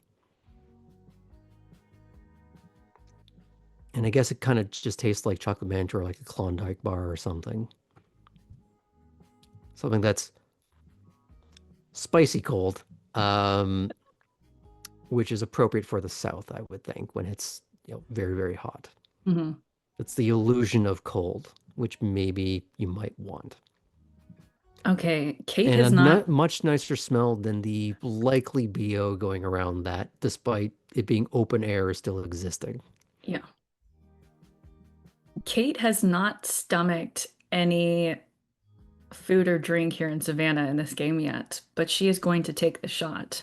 Mm-hmm. Okay.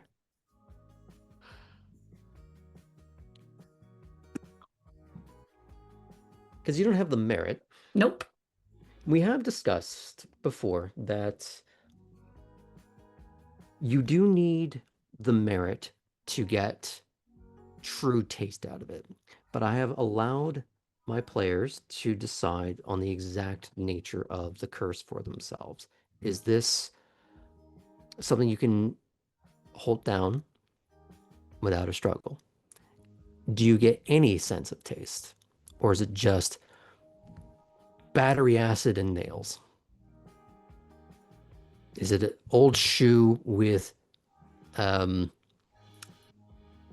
what's the word? Like cigarette ashes in it? It's like what's the flavor profile that you're able to get from this, if anything at all? To put this into perspective, Artem had to take a very particular merit to be able to not just easily hold it down, but to get the full range of flavors. So you can get something from this if you desire, If I but don't get any up to the flavors, point. that's okay. This is more for group show. This is it's more of informing your fellow players and the audience what her experience is like.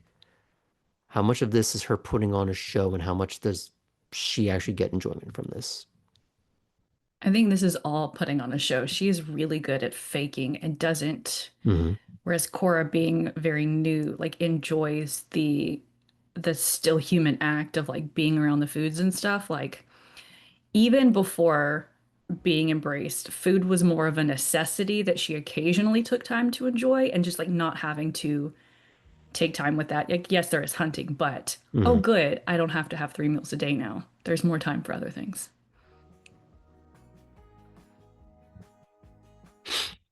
In theory. Okay, so how bad does it taste, or is it more neutral? Am I gonna have to make a roll for this? No, I wouldn't say Oh, so. okay. I wasn't sure if you were getting at we're gonna make a roll to find this out. I did it to Cora because she's still very, very new. Kate has had some time to figure her shit out a little bit.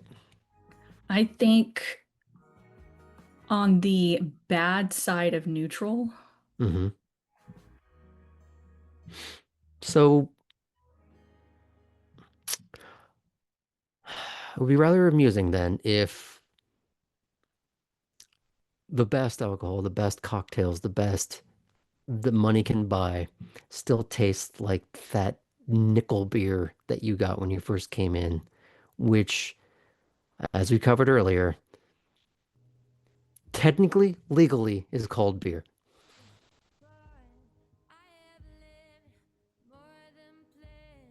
You still wouldn't want it. So whether or not Belle has the same issues or they present worse for her, you don't know, as she seems just as practiced, if not more so, of playing the game.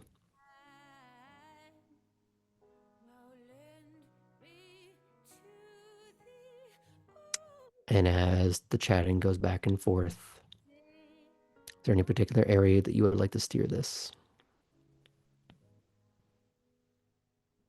Not any particular role play in this, just general. I'm imagining Barry's getting like everyone's kind of shit talking each other in that like friendly banter way. I feel like especially at the beginning, Barry's probably getting a little extra because he has someone here. and you've got to. It's that balance of, oh yeah, good for you, but also like we're And gonna also keep you humble. because, yeah, and also because he's the lead as well, so you really have to keep him humble. Hmm. Are any of them kind of showing off for Belle? Oh, look, Barry's date brought a friend. Hmm. One of them actually does have a girlfriend who does show up eventually. There hasn't been any showboating, but there has been a um, polite interaction, friendly sort of invitation into the circle kind of thing, but none of this stepping over each other to get the pretty girl's attention. If anything, it's more like it's less that any one of them is trying to win as much as just having fun sabotaging the other.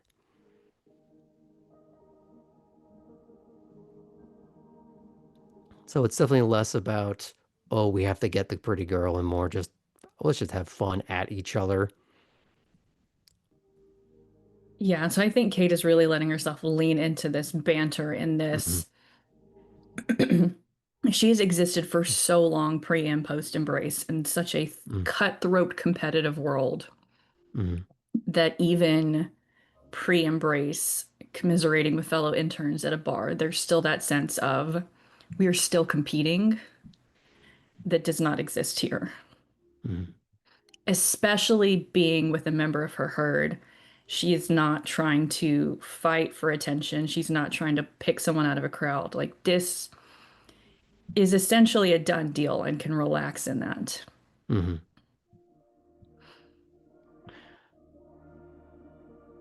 She hasn't taken much specific interest in the two available individuals.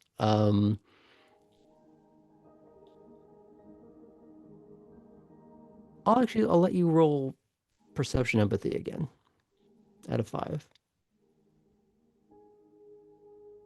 Reason why it's a 5 is because you have spent enough time with her at this point to at least pick up on some differences from her usual behaviors.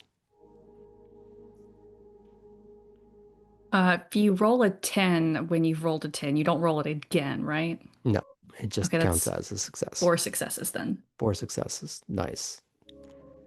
If there was ever a time to Hmm. roll multiple 10s. This feels like a good one. Because no one, how do I put this?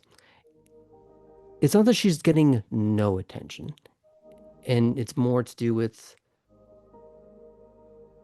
the right amount and type of attention rather than, ooh, the pretty girl, and more just, hey, chat with us and hang out with us kind of thing. That she's not, she doesn't return to woo girl, but she is a little more conversational and chatty. She is, she's not closed off, but she is keeping the phone close by, just in case. But you do notice that the grip on the phone case has slackened a little bit as it's more just low stress, low stakes, low expectations. She's not really feeding in or playing much with uh, the bullshitting, but she is laughing a little bit. And you haven't really heard her laugh much. And based on what you rolled, you know that this is at least mostly genuine. She might be in a more heightened state, so a real laugh can almost be a little fake. It's that sort of mania people experience when they're out, and especially when they are on, when they're a professional introvert. She's probably going to crash hard the second she leaves this place. But for now, she's doing okay.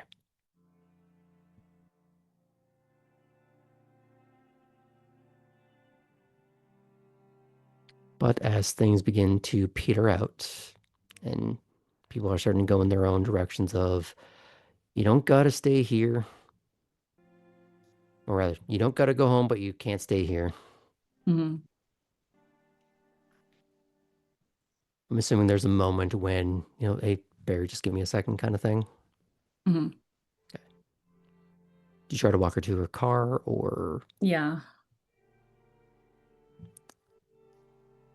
And that's when it's made more apparent that she took an Uber of some kind to get there.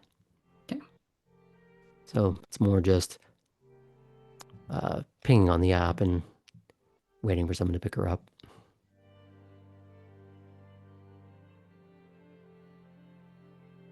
Having a good time? Yeah. How about you? Yeah, but I'm exhausted now. Thanks for sticking with me. Thanks for bringing me up. Yeah. Sure turn to pick next. Oh. She is going to reach out and like brush your shoulder. And it's at that point you do realize that they're not quite as high as they were earlier.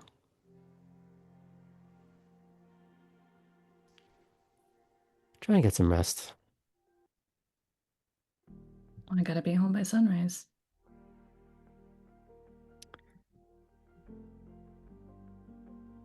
Yeah. If only pumpkins was the worst thing that would happen. And a semi-familiar sedan rolls up. Oh, that's me. Night, And Belle. hi, Kate. And as she opens the door and the internal running lights pop on, you may or may not recognize a particular driver. I don't think so. I think I've vaguely seen the car amongst others at court. You may have briefly seen his face the first night when dropping off Poppy, but he did not step inside the building. Sort of presented to Atherton and then swiftly walked away. She gets into the back seat and quietly goes off into the distance, leaving you with your would-be meal for later. Yeah, I'll head back. I'm assuming he's still with the band. They're trying to figure out what the next plans are and just give him a "You ready to get out of here?" I feel like that's mid-conversation. Gentlemen,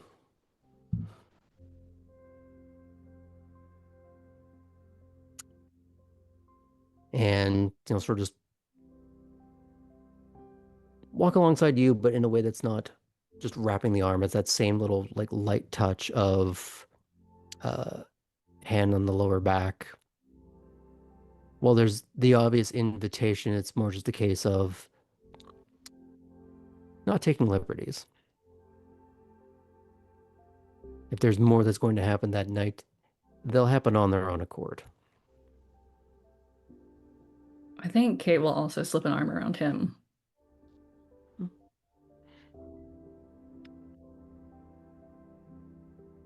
And that's when it's a case of the awkward, we'd like to be a little touchy, but I brought my car, you brought your car. Shit. Yeah. See you there? Stay there.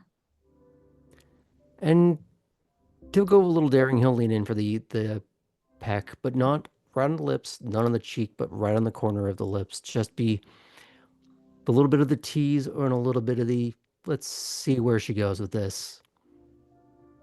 I'll just let it be that and smile because it is a delightful mix of very sweet and also incredibly irritating in the best way. Mm.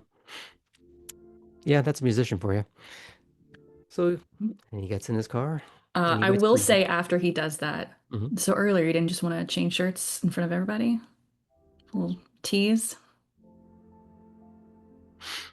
And just before he's about to step away, he goes, well, if you want to see the full show, and he glides away to his car.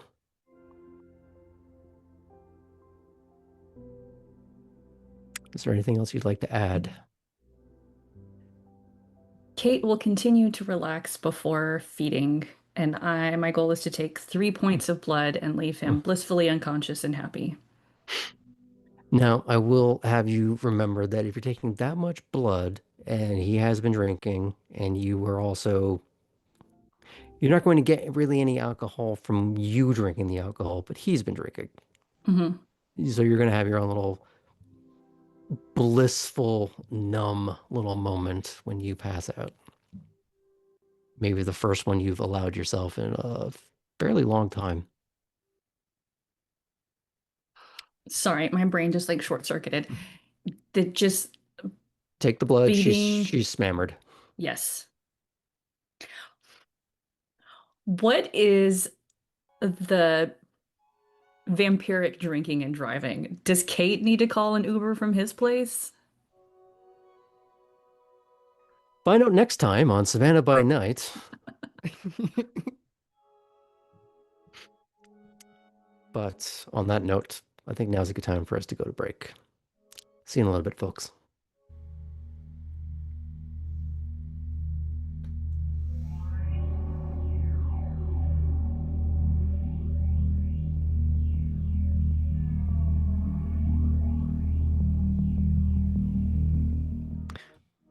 Welcome back to Savannah by Night here on the Midnight Dispatch.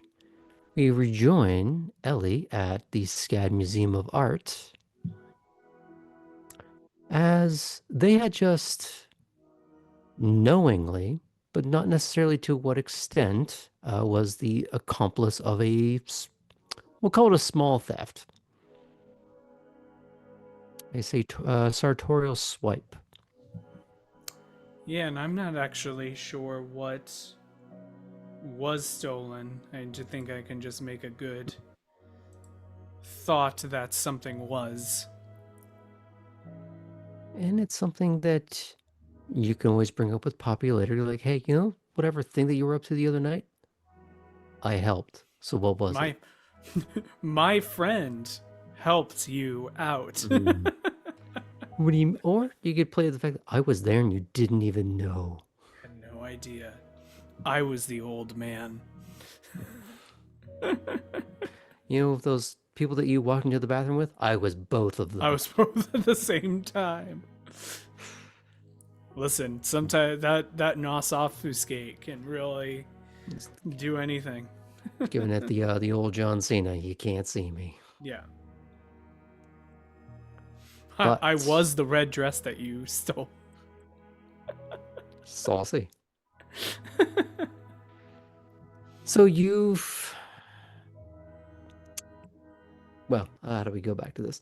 The minor distraction of the befuddled older gentleman with the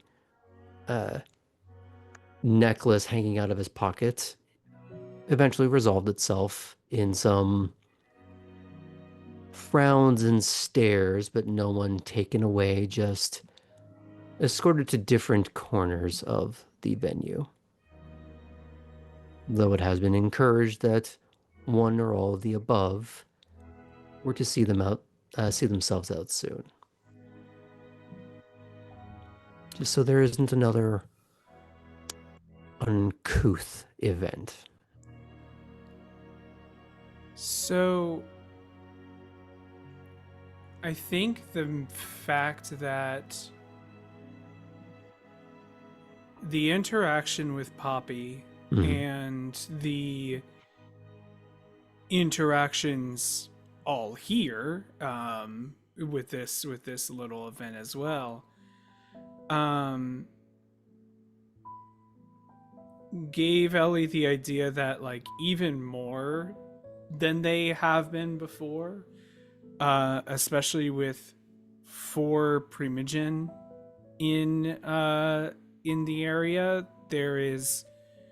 they are even more of a fly on the wall, and that currently maybe 2 people know who Elli is right now, and that Elli could have a moment to maybe pass by or hear some conversations that normally if an actual Nosferatu were nearby, they would try to hide a little more.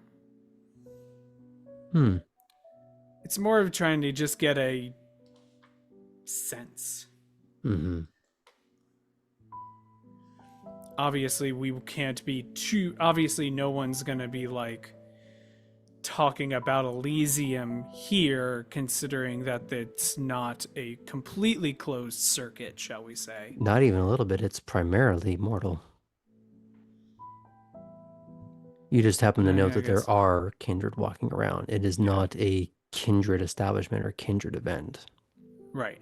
So it's a. So I think it's a little bit seeing like what I can hear, and mostly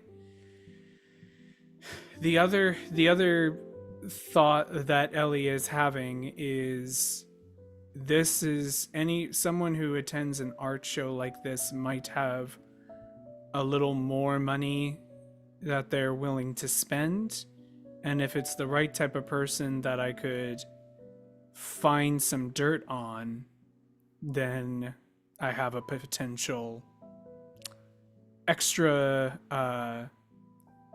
business and food opportunities, shall we say. Well, in walks Barry. Hey!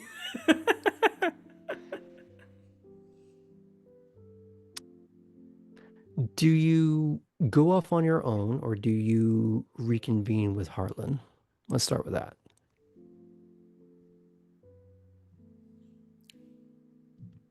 Do you want to be flying solo Okay. or do you want the potential social camouflage?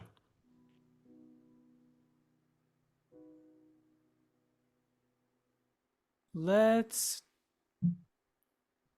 do social camouflage. Okay. You find that he was briefly chatting with Laure Laveau, the Toreador Primogen. But as he sees you weaving through the crowd, he swiftly finds a way to dive out of that particular conversation. And doesn't exactly beeline, but like smoothly sort of arcs in your direction.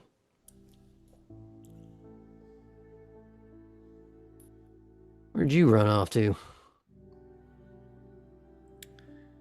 Well, looks like there was a bit of a confusion over yonder, so I of course was helping the best I can. Uh-huh, and you had nothing to do with that whatsoever, right? I am going to be very honest with you. I was involved way less than you might think. You know what? The less I know about this, the happier I am. You just lean in. There's a little bit of a smirk to it, like, this ain't gonna bite me in the ass, is it? I don't think so, because I think if anything, the pot was already stirred. I was just Just adding some spice. exactly. Oh, I see. And I assure you, I actually have no idea what occurred. Just narrow his eyes.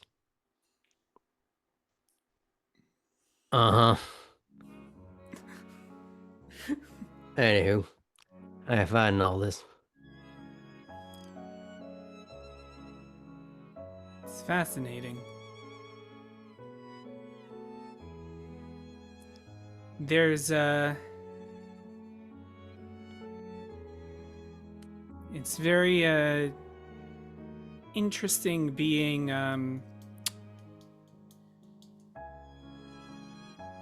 well, having someone look at you, or multiple people. What's a good way of putting this? Feeling invisible in a very different way. Huh. and not because I have to. He leans in. It's a bit more conspiratorial in a way that you see happens rather a lot in this venue. Is unlike the rock show at the Rail Pub, people are a little bit more subdued, talking quietly, and sometimes leaning in to keep their conversations a little more, not just private. Private's certainly a concern, but it's more promoting a more subdued ambiance. Yeah, it's like you don't.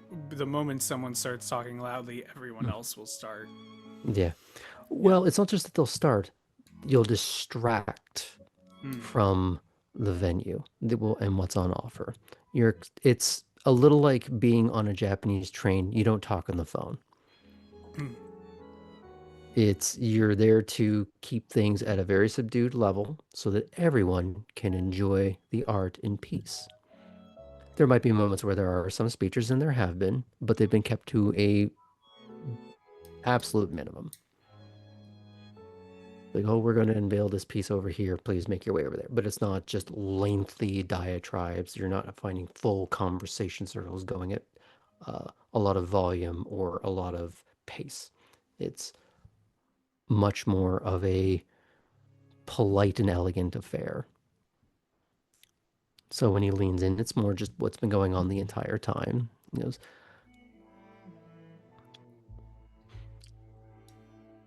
finally getting to be just an observer, alone in the crowd, but in a way that you finally like.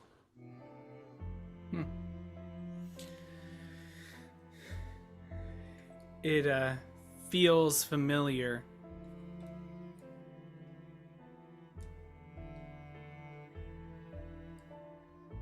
And yes.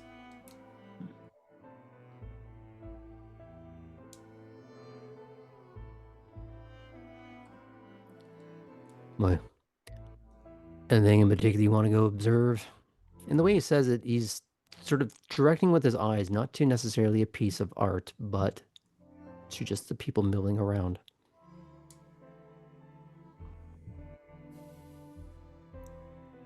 Well, if I'm gonna be around such important people, I should probably be able to observe who the players are, shall we say. Who are the anyone here one of the kind of top donors? When you say top donors to him, do you put a little bit of spice on it, like you're trying to mean kindred, or do you mean just in general? I am meaning financially. Financially. There is a bit of overlap between the two, as one might expect. Mm-hmm. He directs your attention, of course, to Tylene, whose event it is. See that one? And again, you would have seen her at court. When he directs your attention over to her, she obviously runs the events, but she's also one of the patrons. Being one of the controlling interests of SCAD, she kind of has access and range, I would say. And of course, because you have seen the Primogen before. Laveau over there, of course, she's real interested in the sort of things that goes on here. Her main venue is over by River Street, the plant district. That whole revitalization project there. But art venues and everything of the like. Mm-hmm. So some natural investment there. And from there, he'll weave you into like some more mundane individuals of actually the couple that Poppy had interceded with, we'll say politely.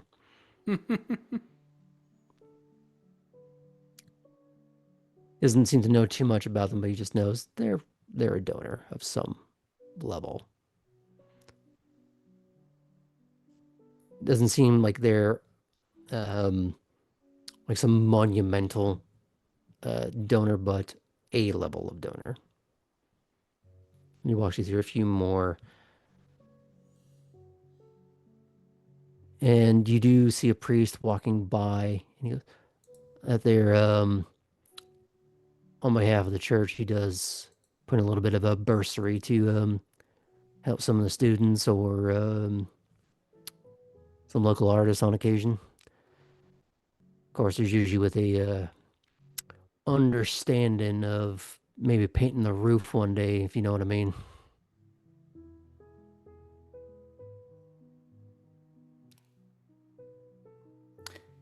I didn't really go to church, so I'm not sure I know what you mean. Sistine Chapel wasn't an art project, it was a religious art project. Ah. Of course, their dicks painted absolutely goddamn everywhere.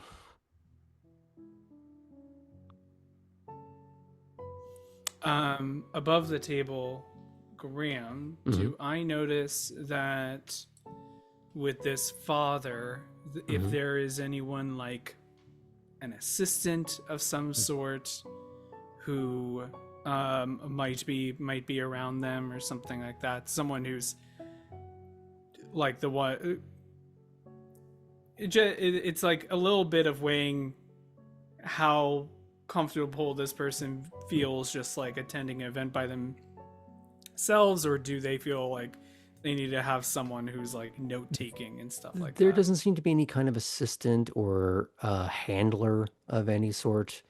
They seem to be very comfortably walking by themselves, talking to a few people, and taking a keen interest in some things.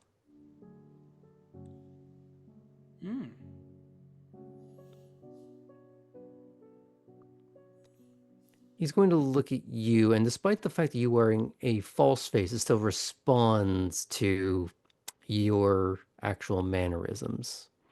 Mm-hmm. The light bulb just go off in there or what?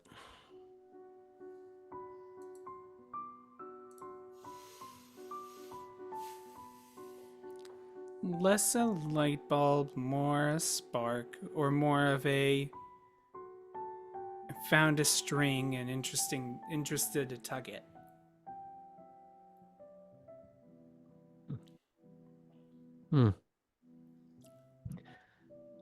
Well, that is a worrying collection of words. What exactly are you trying to do now? Nothing right now. I see I was too specific. What are you aiming to do with that individual over there?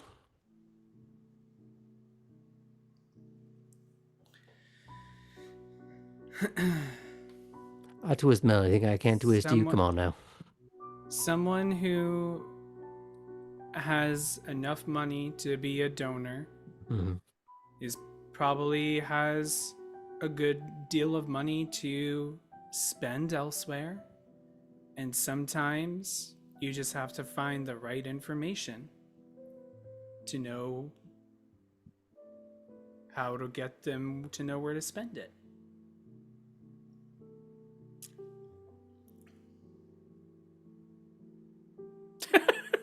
I hate when he pulls out the rule book. That always messes me up.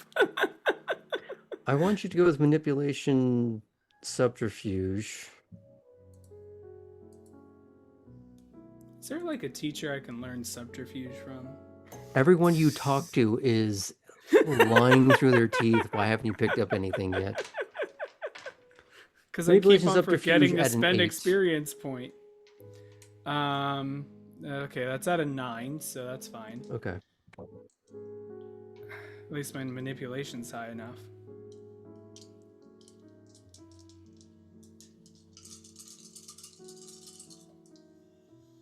I've already used 2 willpower. This is not worth it. Do it, do it, do This it. is not worth it. Ooh. 1 success. I really thought that was going to go way worse. I had 2 successes. One was canceled out by 1, but it was great. So that's all we need to know. We only need to know that I had 1 success, and that means it all worked out perfectly. I'm just going to turn off Graham's camera for a second. There's a potential for a 4th success, but I don't need to roll that extra 10.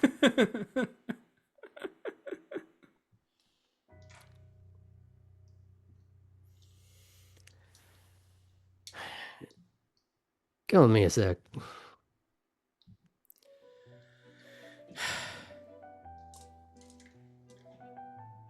Okay. It's gonna weave you through a couple of the extra hallways, and it's less of a furtive look and more just eyes sort of darting around to see if there's anybody he really needs to be paying attention to right now. He's gonna lean in. I can't believe these words are escaping my face, but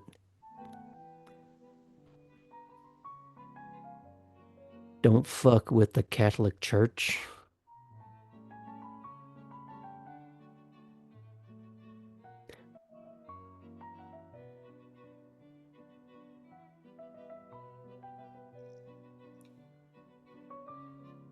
Is there a particular reason here that we should worry about that?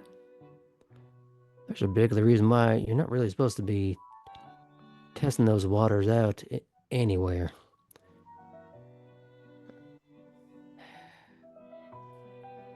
Giving another much more furtive look, and it seems more it's a case of lesser of two evils. Where he doesn't want to be so obvious, but this is a clear conversation he feels needs to be had. They get wired into institutions that are related to groups that want to shut down our clubhouse.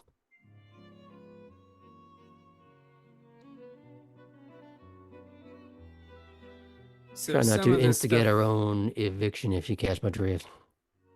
So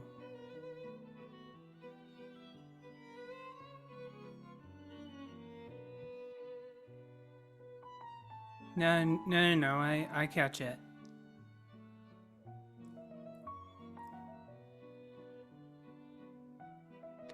It might And be you completely, utterly harmless. Or it might be one of the ones that have a little more connection. Uh-huh.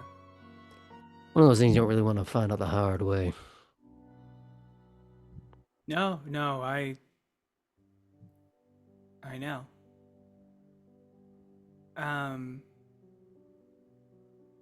Thank you for the warning.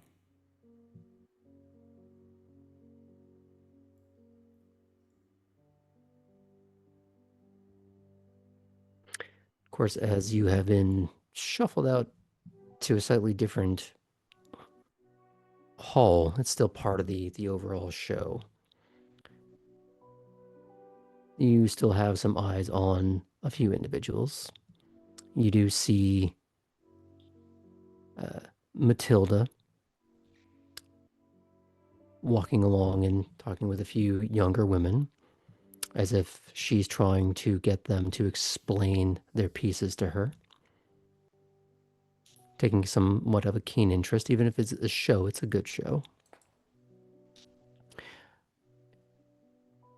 You do see the Regent, Crichton, walking around, and it's not a noticeable lockstep, but there is that younger woman who always remains in his orbit.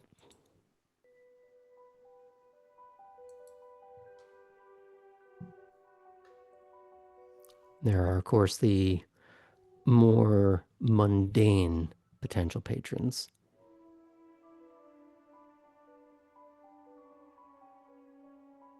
Of the what you can presume to be of the socialite class. However, that is a very broad and vague term.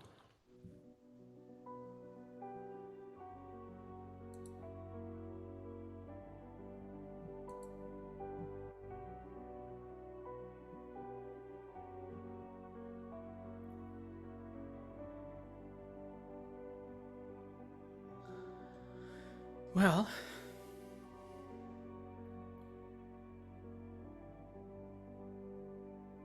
looks like I got a full tour of the place.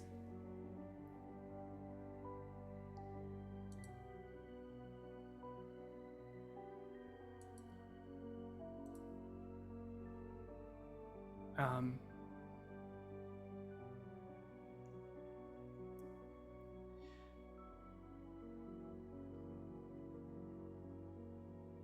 I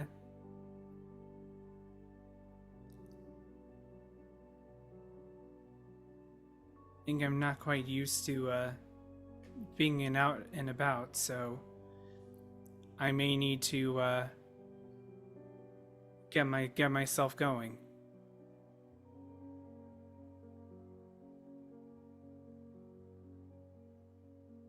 He is trying to read you, and I guess the thing he's trying to pick up on is whether or not it's a sense of defeat or an introvert shutting down.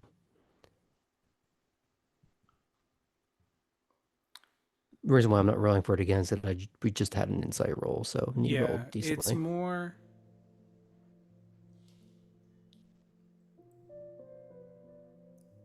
If he's still if we're keeping to that insight roll, the moment he mentioned others shutting down the clubhouse, that's kind of where after that Elli was half listening to the people he was referring to.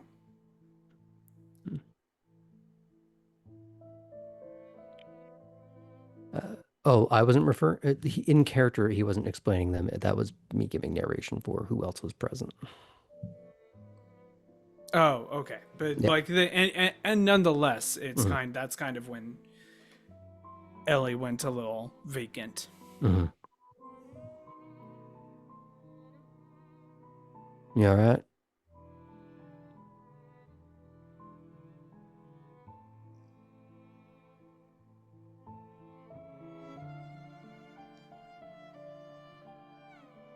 You ever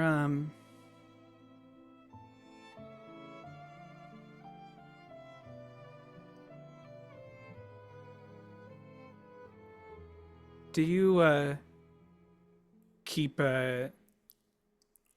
photos sometimes of people you keep in your memories? Yeah. So.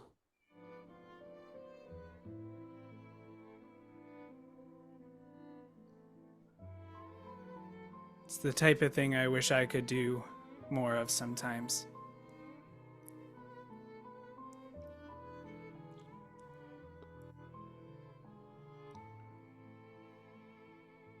You want to go for a drive and tell me about him?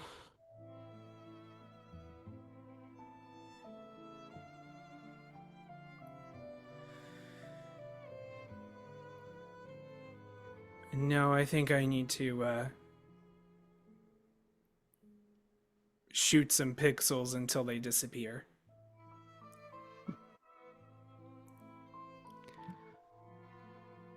All right then.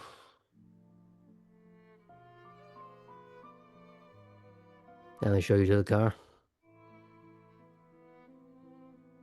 If you want.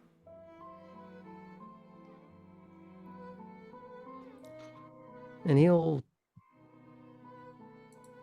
let you decide the pace at which you weave through the building.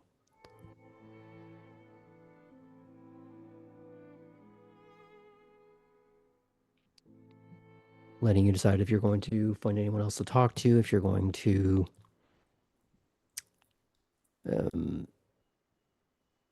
look at any other pieces. However, on the way out, as you're still trying to get through some of the showcase areas, you are approached by a, how to explain it? not tall, but somehow very leggy, blonde, with a... You have seen her at Elysium. She'd be more at home in a strapless dress, but here it's a lot more subdued, as if trying to not put on the same level of show you have seen her put on before. It is a lilac dress with a slight shimmer to it, but the showy thing about it is a rather pronounced slit along one leg. Not unlike some of the things you would have seen Ava Lash wearing, although with Lash, the slit would go damn near up to the hip. This is a little bit more polite society provocative. She's holding a stem of champagne, and she glides in a sachet over to you and Harlan. You, of course, would recognize her more up close as Yvette.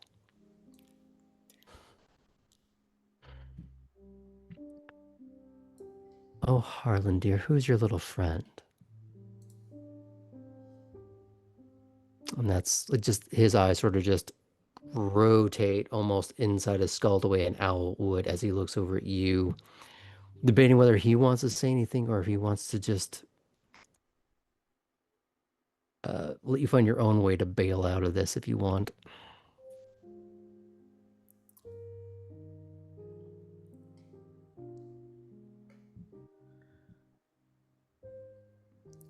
Sorry, we were just leaving. I'm sorry to disturb you. You look lovely tonight. And Elli will try to start maneuvering out of the way. The way that she's positioned herself is that you'd have to either walk through her or through Harlan to get out of the interaction. She goes, oh, that's a shame. Has Harlan showed you his works yet? They've become a bit of a rarity. He doesn't seem to work on them very much anymore. Certainly has. I found them quite compelling. Oh, really? What was so compelling about them? Well, it's certainly something you don't usually see when you look at the new items around here. Oh? And which one of these pieces don't agree with you, then?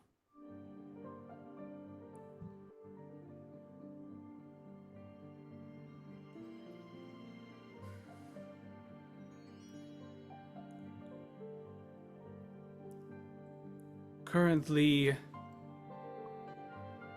and Elli tries to find a piece that's like that will direct Yvette's attention just far enough away at just the angle that by the time Yvette looks back, Ellie's already slipped away. Okay. So your intent is to I cast the oldest trick in the book at max level. Yes. That one. Ah! Hmm.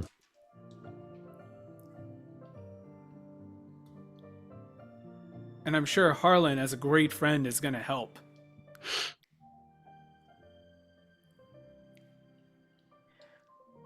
I'm trying to think of what to have you roll here beyond manipulation subterfuge.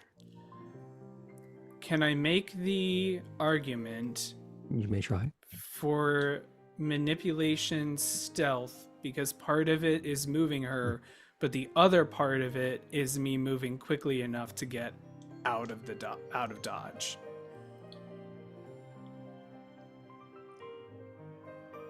I'll allow it, but at a higher DC because it's a bit of an off-brand use. Great. That's fine. And because of the proximity, you're already at a slightly higher difficulty. So this is going to be an 8. All right. I am going to use a willpower for this. How far down are you in willpower right now? I'm a 3, but I think Elli is so desperate to get out of this situation that they are willing to do whatever it takes. Fair enough.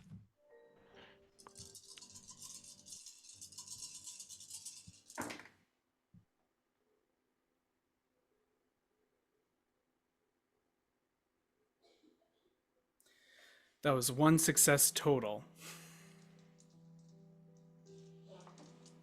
Well, I have to do a couple of rolls myself here. Unfortunately, her difficulty is at a 10, everyone. So get ready for the botch. Well, she just rolled 3 successes, and one of them's a 10. But there's more that's coming here. Well, So the 10's the 10's the But wait, there's more. 11's DC.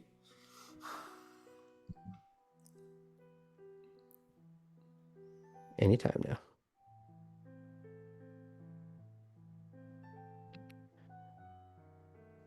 Harlan, on the other hand, rolled 4 successes. Yes. And as he can sense at his periphery how much that you are trying to vibrate hard enough to quantum tunnel your way out of this interaction.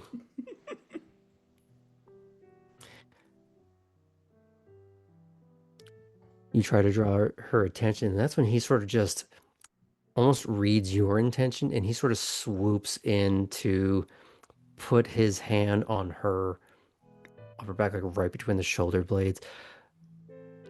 You know, I was thinking, we haven't talked much recently. There's something I've been wanting to show you. Come on over here.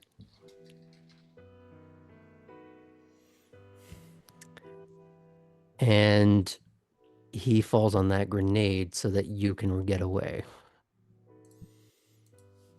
And I will text him later at how much I appreciate it, but for now I'm getting the heck out of Dodge.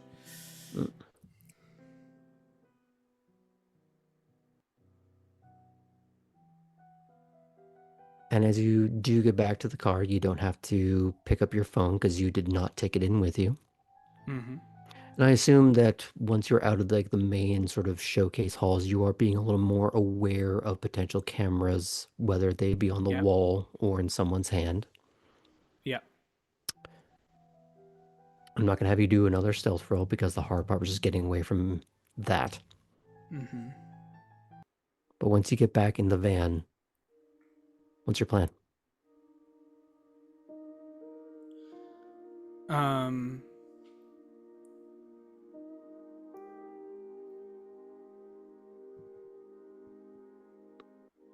I think Elli takes initially is gonna start getting ready to immediately drive. Mm-hmm. And then looks to their left looks to their right at the passenger seat. Mm-hmm. And is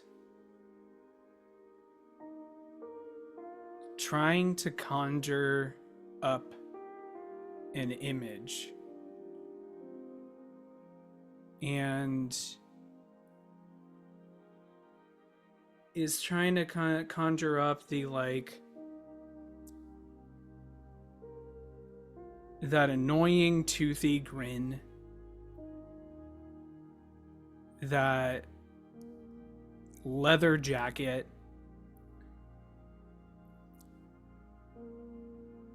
that the kind of mismatched ears, and eventually kind of puts together the form that they're thinking of, but is not sure if that's like the accurate depiction or if something in some of the memories just kind of twisted things around.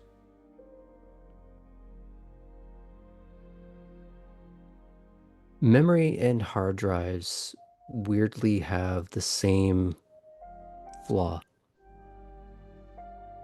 As you read and write and read and write and read and write, eventually, due to the law of averages, a bit will get flipped and errors gradually get introduced so that when you go back and look at it, it's mostly the same, but changes have crept in. And on a long enough time span, all those little errors add up.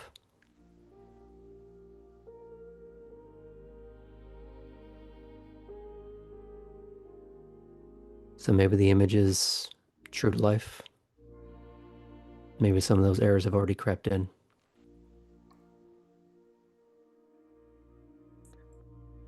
And it's always a factor. Our feelings, our joys, our shames, how they filter things and miscolor the image. How we sometimes intentionally misremember something about them to soften their harder edges. Especially when they're inconvenient. But one thing that might pop into your head, had you been in a similar situation that you were just in with Yvette and Harlan, the person that you're thinking of would have readily left a dotted outline of where they were standing the second you looked for support. And at that like thought, Ellie like bursts out laughing in the car. And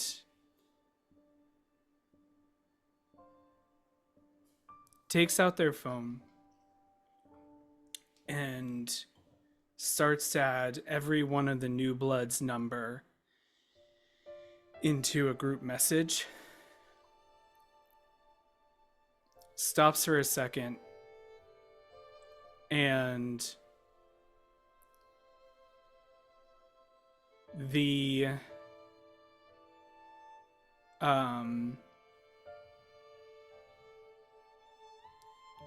removes all the other numbers and then sends the message, "It's Elli. Are you at all free tonight to talk?" And sends that message to Chris.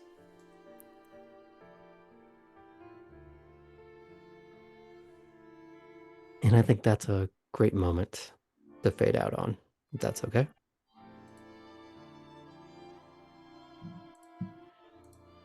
Thank you, Sam. That was lovely.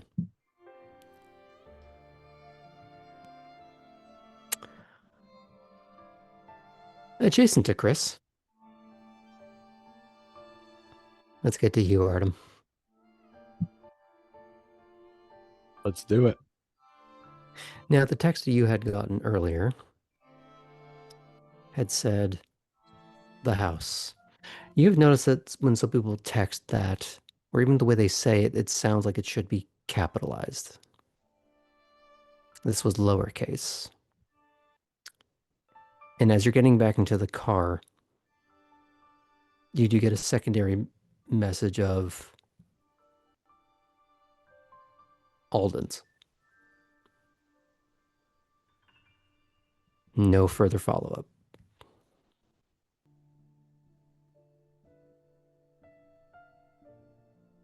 That does throw Artem for a little bit.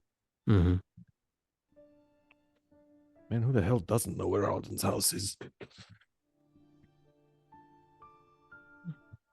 but no sense asking questions on the phone. Hmm. He'll get in his car. We'll head home. Do you stop for anything, or is it straight home? Everything he would have wanted is at the house anyway. Fair. Do you leave the car out when you get there, or do you put it in the sort of barn garage? He will put it in the barn. If Jethro is there, then he won't cover it up. He'll ideally be able to do that when he gets back. But But if he's not there, Artem would take time to throw the sheet over. mhm. Okay.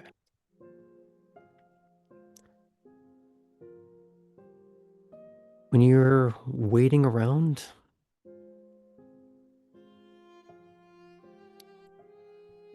oh, did you look like you were about to add something? is going to grab his steak. That seems like a not bad thing to have right now. Any other accoutrements you want to grab? He doesn't have much.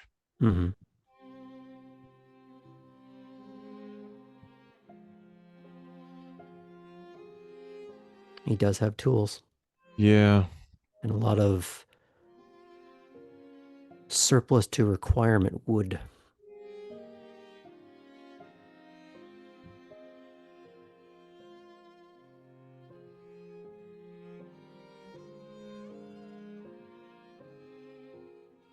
Ultimately, he does want to be able to move quickly. So anything he would grab would need to be light. I think he's just going to stick with the steak and the tools he always has on him.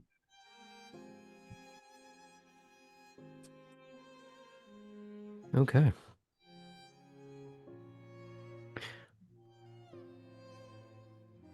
Maybe about another 20, 30 minutes.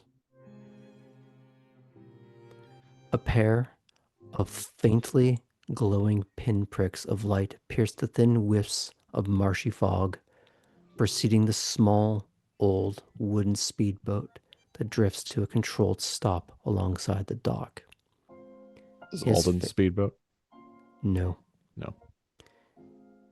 Alden's eyes are red. These are a yellow-orange. His face seemingly frozen in that half second just before he's about to growl.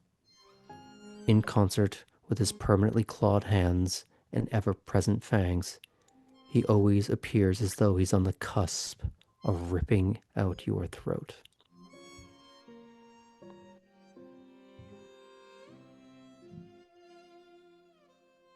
Artem's not going to waste any time. As soon as it's possible to do so, he'll walk up, and if it seems like he's supposed to get on the boat, he'll jump on the boat.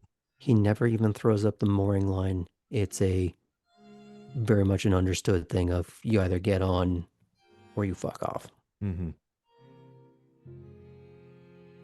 as you get on and you start drifting off, not at a terrible speed, but enough to get underway and not draw attention to this dock. Granted, where you are, you would have to have a capacity for hearing and isolating that sound all the way in the city to be able to actually notice it. But having a little bit of precaution, still wise. It isn't until he's a little further away where the quasi-island that Alden has claimed as his personal domain begins to disappear that he begins to put the engine into higher gear.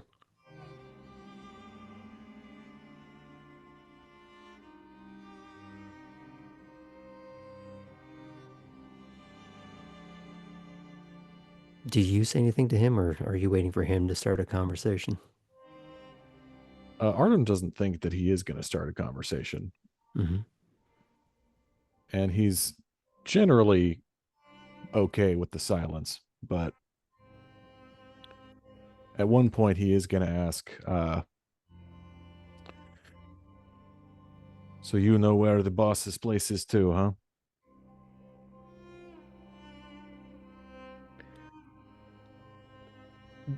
Much like Alden, there is always that present undercurrent of a growl in the voice. The sort of rolling aggression of bass.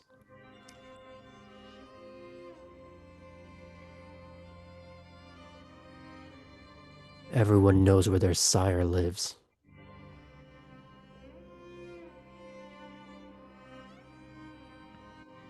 That was going to be Artem's next question. He'll nod.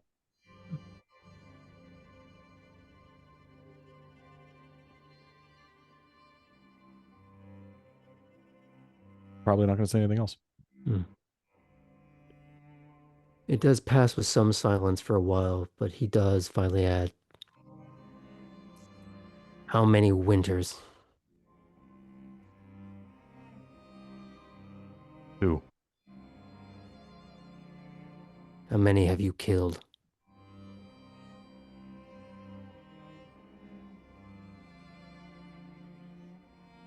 4. Human? Yeah.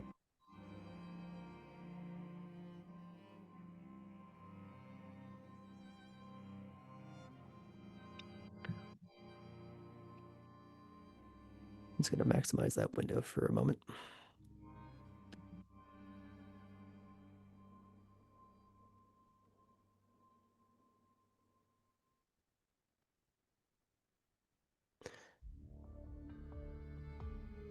You ever fought one of us? Not for real.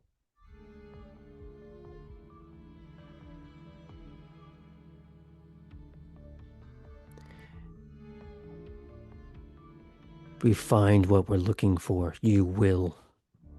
And you'll fight to kill. Do you understand? I do. If you're dead weight, you die tonight.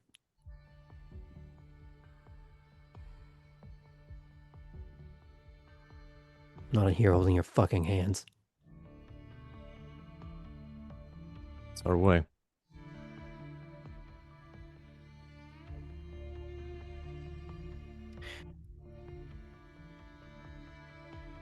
So, as he slows down, once you are out fully into the marshes,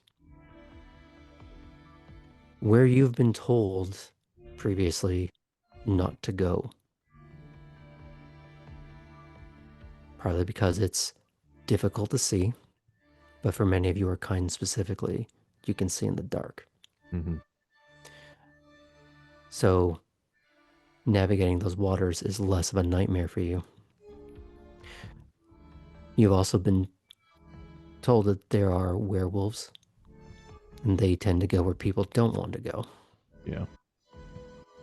But you've also gotten the hint that there are a great many things in the world that like to reside where man does not.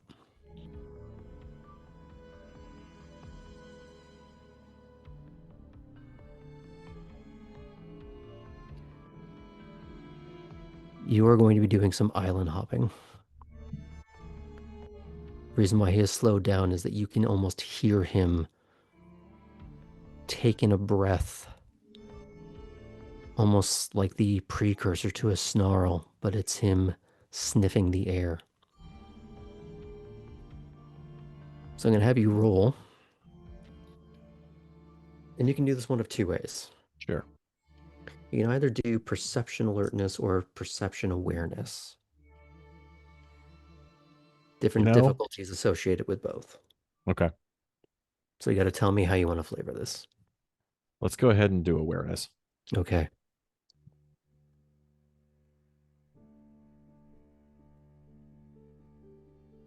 That's going to be, I feel like that's the magic number tonight, 8.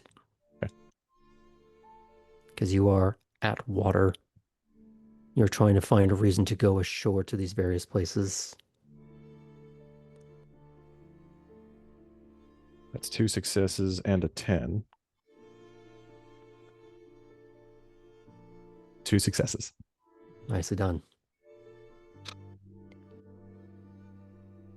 You seem to be picking up on whatever he is a moment after he is.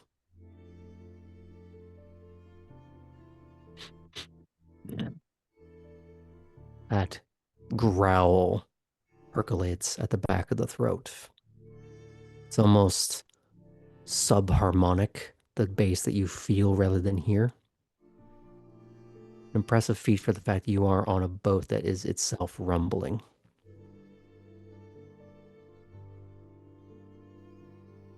He doesn't say anything, but he does point with a taloned finger. As he kills what fuel lights are actually even running at the moment, which aren't many. Mm-hmm.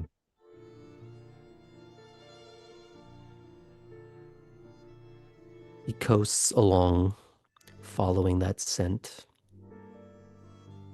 And eventually you do gracefully come ashore of one of the many, many small dots that almost turns the outskirts of Savannah into an archipelago.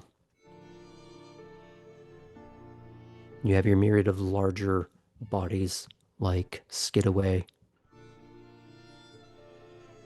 Tybee, and the scattering of unnamed dots. These are the needles in the haystack that you are searching through tonight.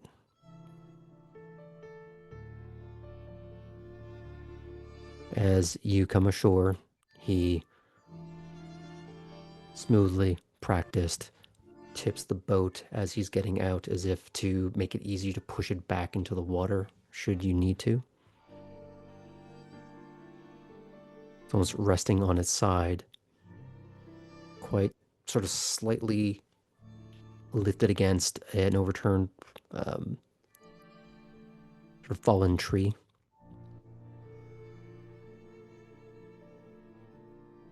You're not bothering with lashing it to anything or letting it drift out. It's coming up on a modicum of shore with you.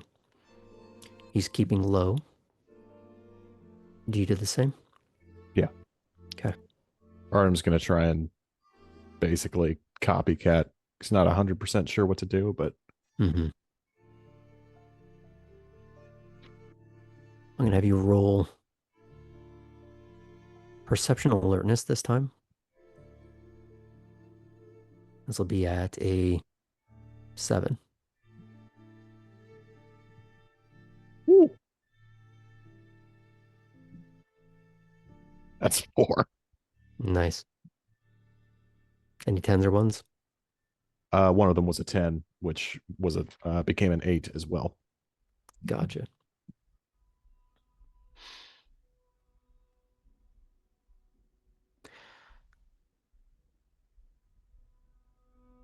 You know at least when something isn't human. You are much more acutely aware of when something is just an animal.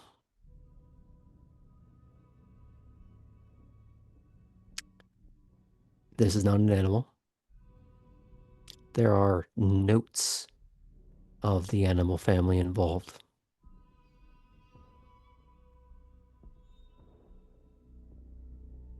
But whatever it is, not human. You couldn't quite classify it. You couldn't even really say that it's one of you, as there are other undertones. But you know that there is no universal scent, as living rough and choosing the ground that you pick greatly affects that scent. It's not just rotting flesh, because that could be anything or anywhere, and you're not rotting.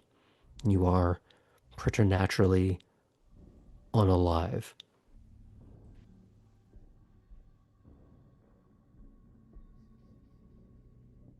It's hard to quantify whatever magic makes you what you are. but you get a sense of that. Not quite overpowering, but enough to begin to traipse through the underbrush to find its source.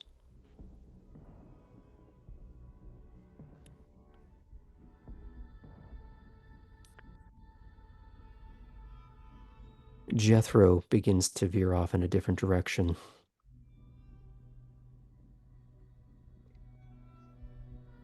You notice that on his lower back, there's this almost like a holster for a hatchet. And despite the fact that his hands are permanently protean claws, he doesn't need that to do the kind of damage that you would need to do to rip someone truly apart and forever. But it's always good to have a backup.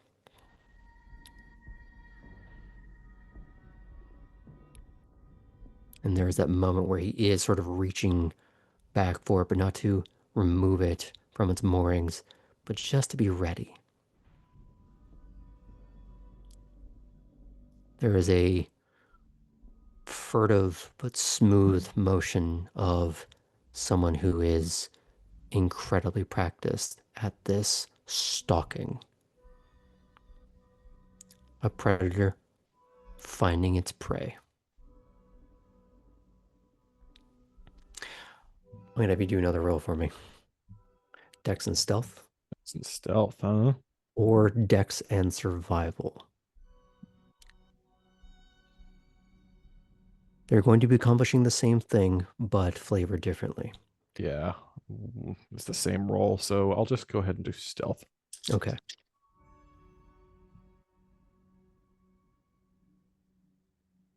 What are we looking for? So going to go with a 6. This is also nice. 4. Nicely done.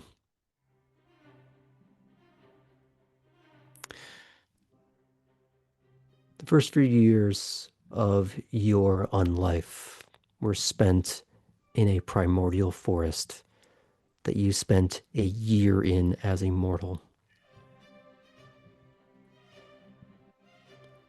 This may not be your forest,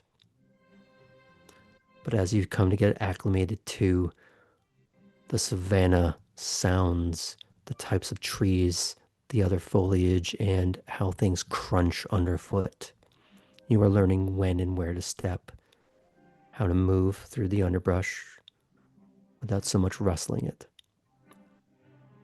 It's not perfect, but there are many times when you can almost move entirely unseen. Great when you're hunting. You've yet to have to put it to practice against someone who is sapient. Mm-hmm. If I can add Where, a little more color, of course. Artem is also quite practiced hunting in a pair. Mm, So the easiest and most obvious tactic is you hit him from the left, I'll hit him from the right. So he's splitting off from Jethro in just that perfect kind of crescent where they're both going to end up basically able to face each other with the quarry in between. mm-hmm.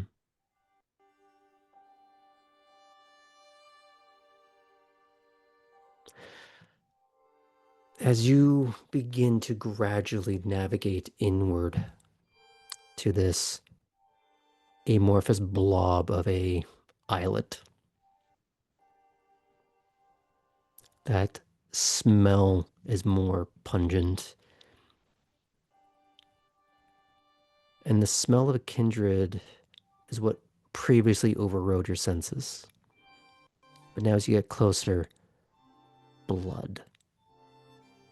It is not just gore.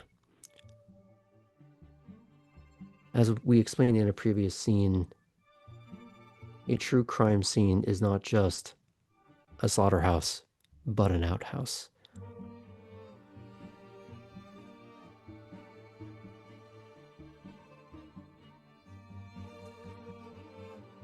You are able to see a little bit over crest of dappled foliage. Flames. Small dug-in pit to provide the light, but not focus of warmth. More to see what they're doing.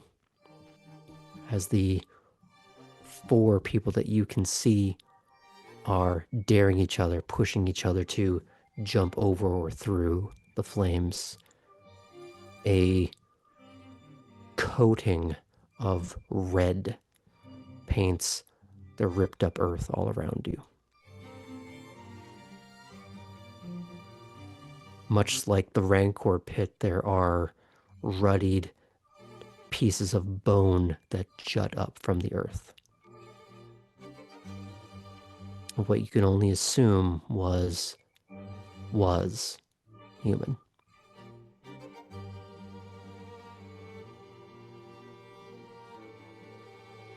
You don't know where Jethro is. For a man that has glowing eyes, he's able to hide them when he wants, apparently. So my question for you is, seeing this, seeing the Quattro playing, fangs bared, skin paler than you're used to seeing on a kindred.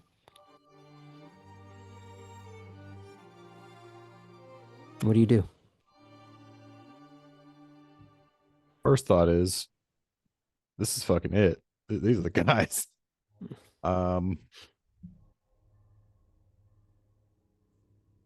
It seems like they're preoccupied. How close does Artem think he can get before so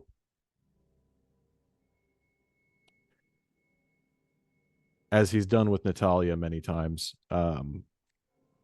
he's trusting that Jethro would have his back if he made a move. Mm-hmm. And he did say he's not there to handhold. Mm-hmm. You're there to kill if you find them. Yeah.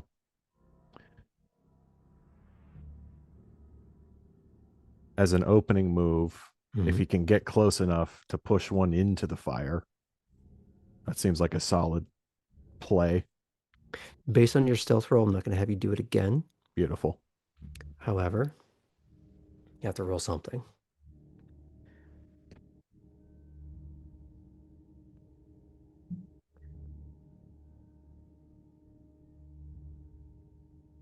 You can either go with strength or sorry, no, strength is going to be your obvious one, but either athletics or brawl to just do a hard shove at the worst possible moment. You're going to let me use Brawl, Graham? I'm going to use Brawl. Okay. I would also, if you don't mind, Mhm. like to let the claws out and put an additional dot into strength for the scene. Okay. Make sure to mark off all your blood usage. Yep. Send me in a quick DM your generation.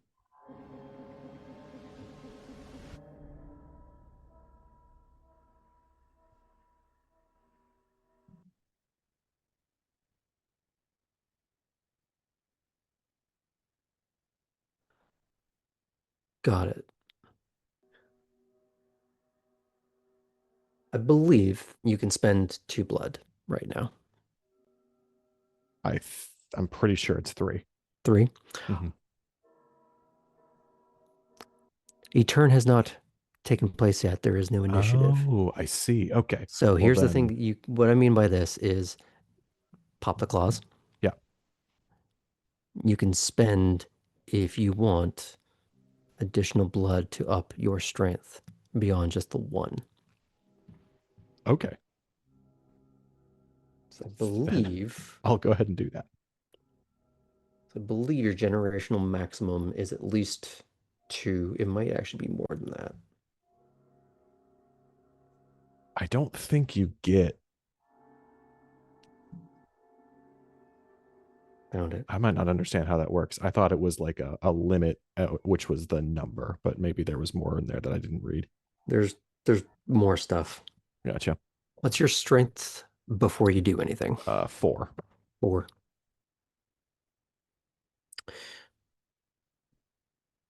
Because I find it more fun,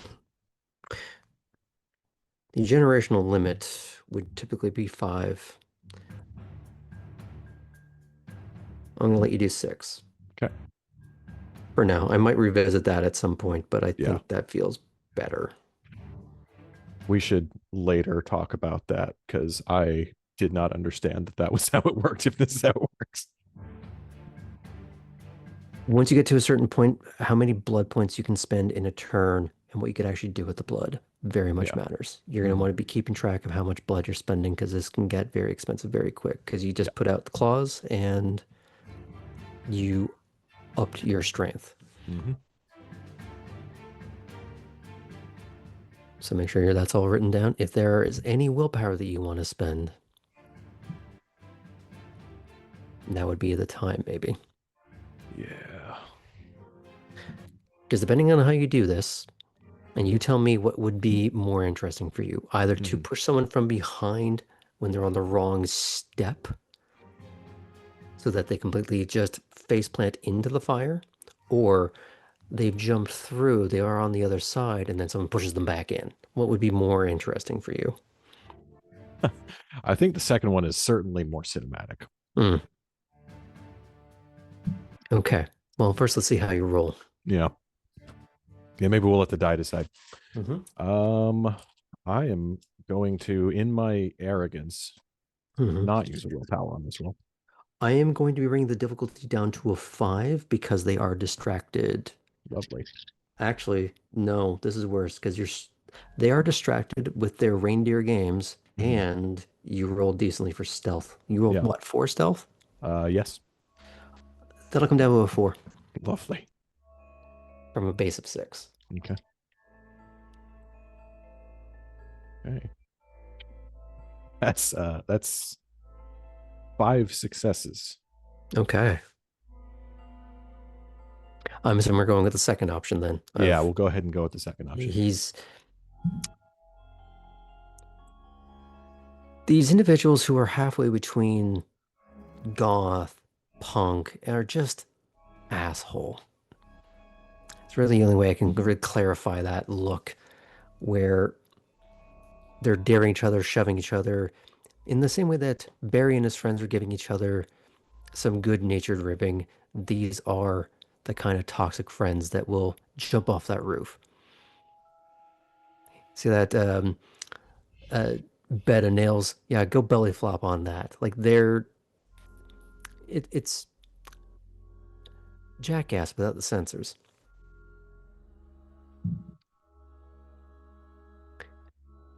But they're the kind that if something gets singed off, it's all shouting and triumphant. Whatever wound they're sustaining is glorious. And as this one guy jumps through, gliding through the flames to fight his own innate urge to be scared, to run away from the flames, that sort of immersion therapy that Sabat, as a right, introduced themselves to. He is shouting in triumphant, smoke billowing off of him as parts of him began to singe. But his victory is short-lived as he is back into the fire, and in a way that he was not expecting, he lands flat on his back in the bonfire that they had made for themselves. Now, as Darth Vader is in his final resting place, we're going to roll some initiative. It's just one die? How you roll initiative is roll the d10. As a modifier, you'll add your total dex and wits.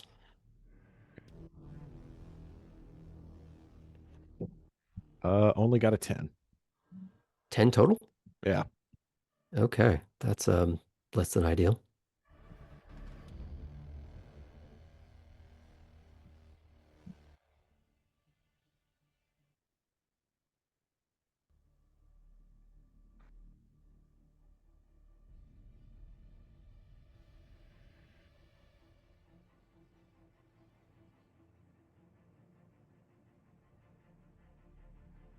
It's okay. One of these guys got a total of 6.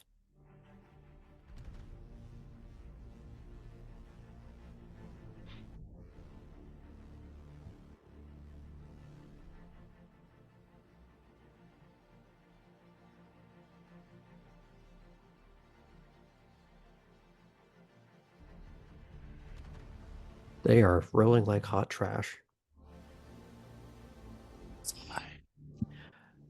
One of them just botched. You botch initiative? I'm treating it that way because he just rolled a 1.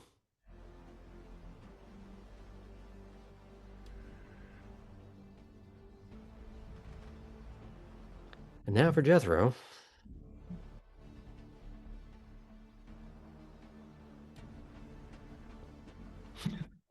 Well, he rolled a 9 on the die, so he's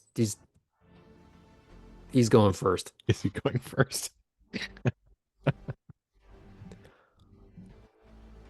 At first, they are laughing hysterically at the misfortune of their brethren before they go to try and walk around to reach for him because they thought that they can't see through the flame. So they're just going to go check on him, think, oh, he jumped through and his pant legs are on fire. But they don't find him, only you. Do you have a little one-liner you'd like to give? No. Okay. That tracks. There's that moment of cognitive dissonance where it's not quite computing yet, and when it does, their faces contort in some violent, twisted snarl. But just before one of them is even about to contemplate the horrors that he is going to visit upon your supple, statistically pretty body,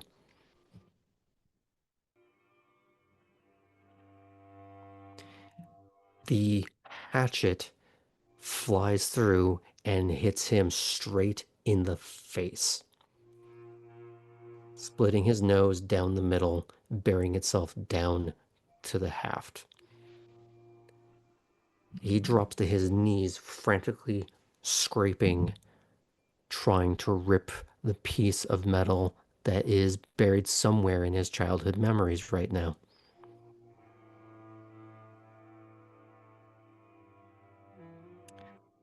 Leaving 2 presently on the board.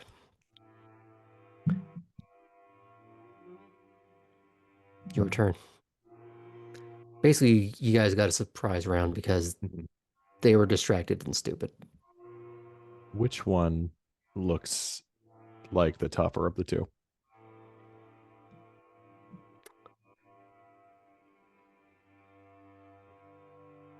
Pick one.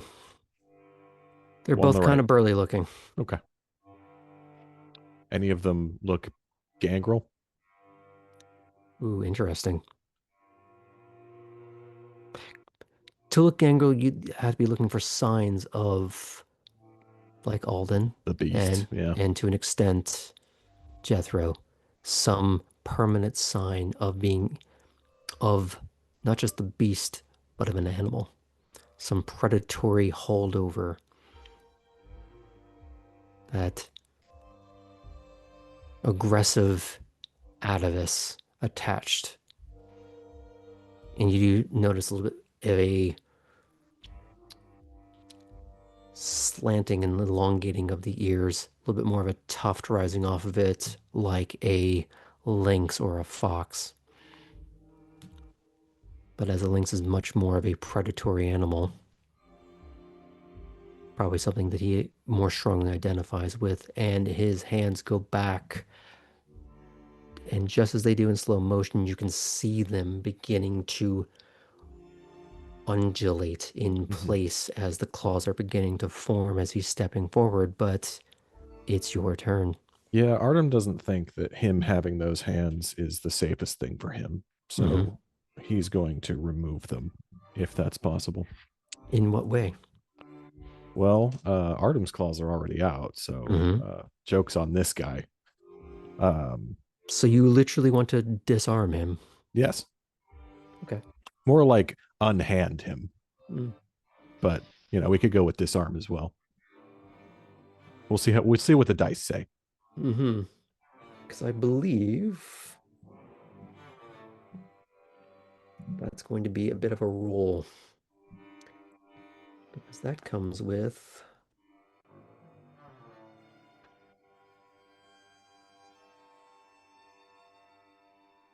Here you.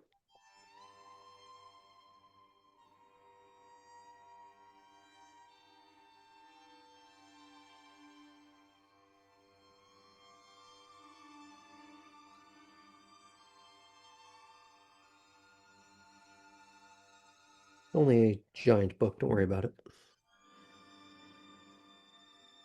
Can't control F a book, Graham. Kind of. So you want to aim... So you're going to do Dex Brawl. Hmm. You want to aim for a limb. So this is going to be... Do you want to go for the shoulder or do you want to go for the wrist? I think One is probably, easier than the other. Yeah. We'll go for the shoulder. Okay. Shoulder would be at a +1 difficulty. Going Okay. for the wrist would be a +2. Okay. So it will just be a 6. Okay. I'll put this at a 5 because I would say you're still surprising the shit out of them, and 2 of them are just taken out of the fight rather immediately. If I may, I'd Mhm. like to spend 2 blood, 1 to increase my dexterity and 1 to increase my stamina. Okay. Make sure you're writing that down because I am. you are very quickly going through your tank. Yes. I was full though, so that's nice.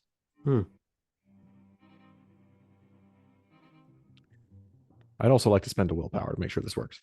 Yeah, just be sure you're marking that off. Yep. Okay. How do I hold all these dice? We said 6. We're Oh going my to be God. going with a 5 because 5, I'd okay. say they're still quite surprised. Yeah.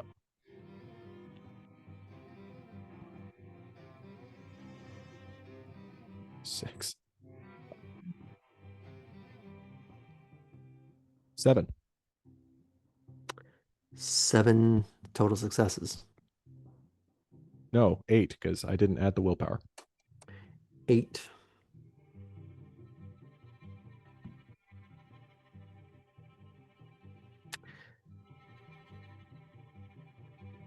Here's the thing. I believe in making combat swift in this game that could be otherwise very, very crunchy. You rolled that many successes right out the gate. He's surprised. And you're going just for a limb, and you basically critted on something that should be far more difficult.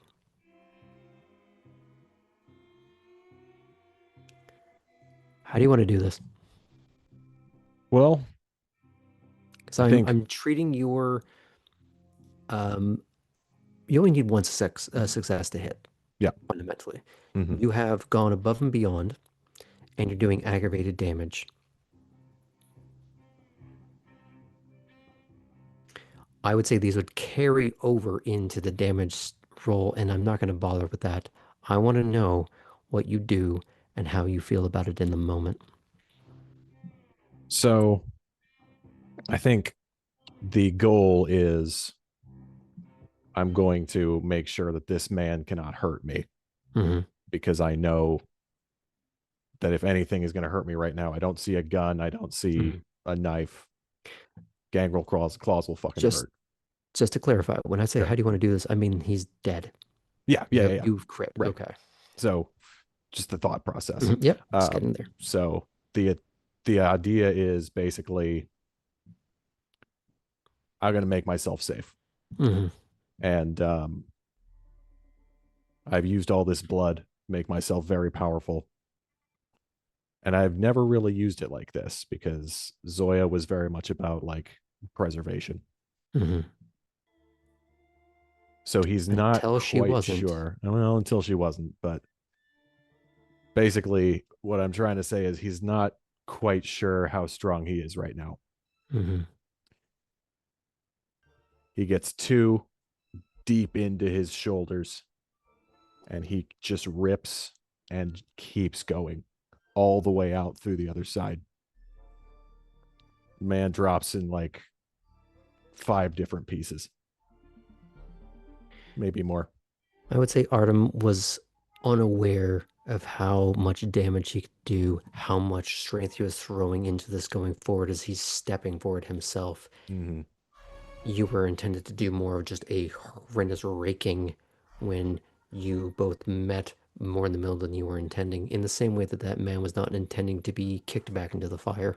Yeah. Your fingertips, clawed as they are, wet with the internal detritus of this fellow vampire, pierced through the leather of his jacket and touched the night air.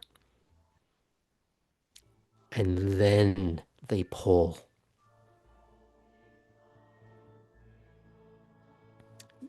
As these scattered pieces of man flop about on the floor, rather the ground, because you were going through the shoulder first and going laterally. You've removed the capacity for locomotion as both arms are also on the ground, independent of everything else. Like 2 booster rockets that have been shed upon the liftoff of this man's demise.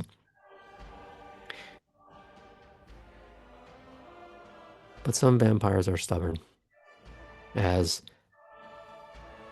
what remains of his torso and his legs are flailing in place, trying to get up in vain. His now disembodied arms are flailing and trying to crawl blindly in opposing, unhelpful directions.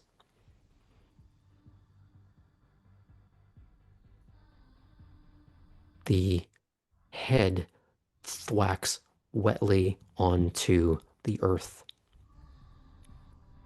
at a canted angle where he lacks the muscle control to prevent the awkwardness of how it's been positioned. It's almost as if the jaw is dislocated, but it's more just a case of there's nothing electrical running through the body to correct any of its musculature or skeleture. The eyes are not pointing in the same direction, as one is already beginning to go blank.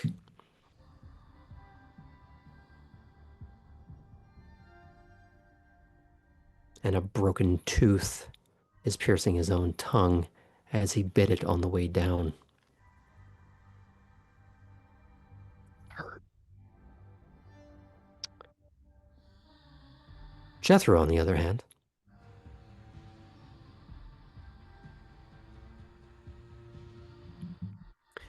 before the 4th one,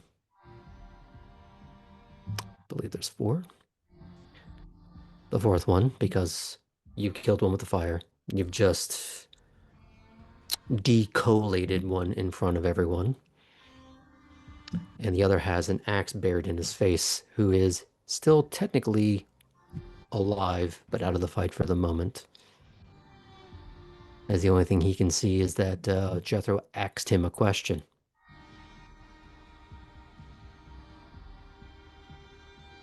And so the only one still standing is just trying to turn around as one clawed hand palms him like a Spalding and starts squeezing as the other rips into the base of the neck and scrapes downward while pulling the spine out.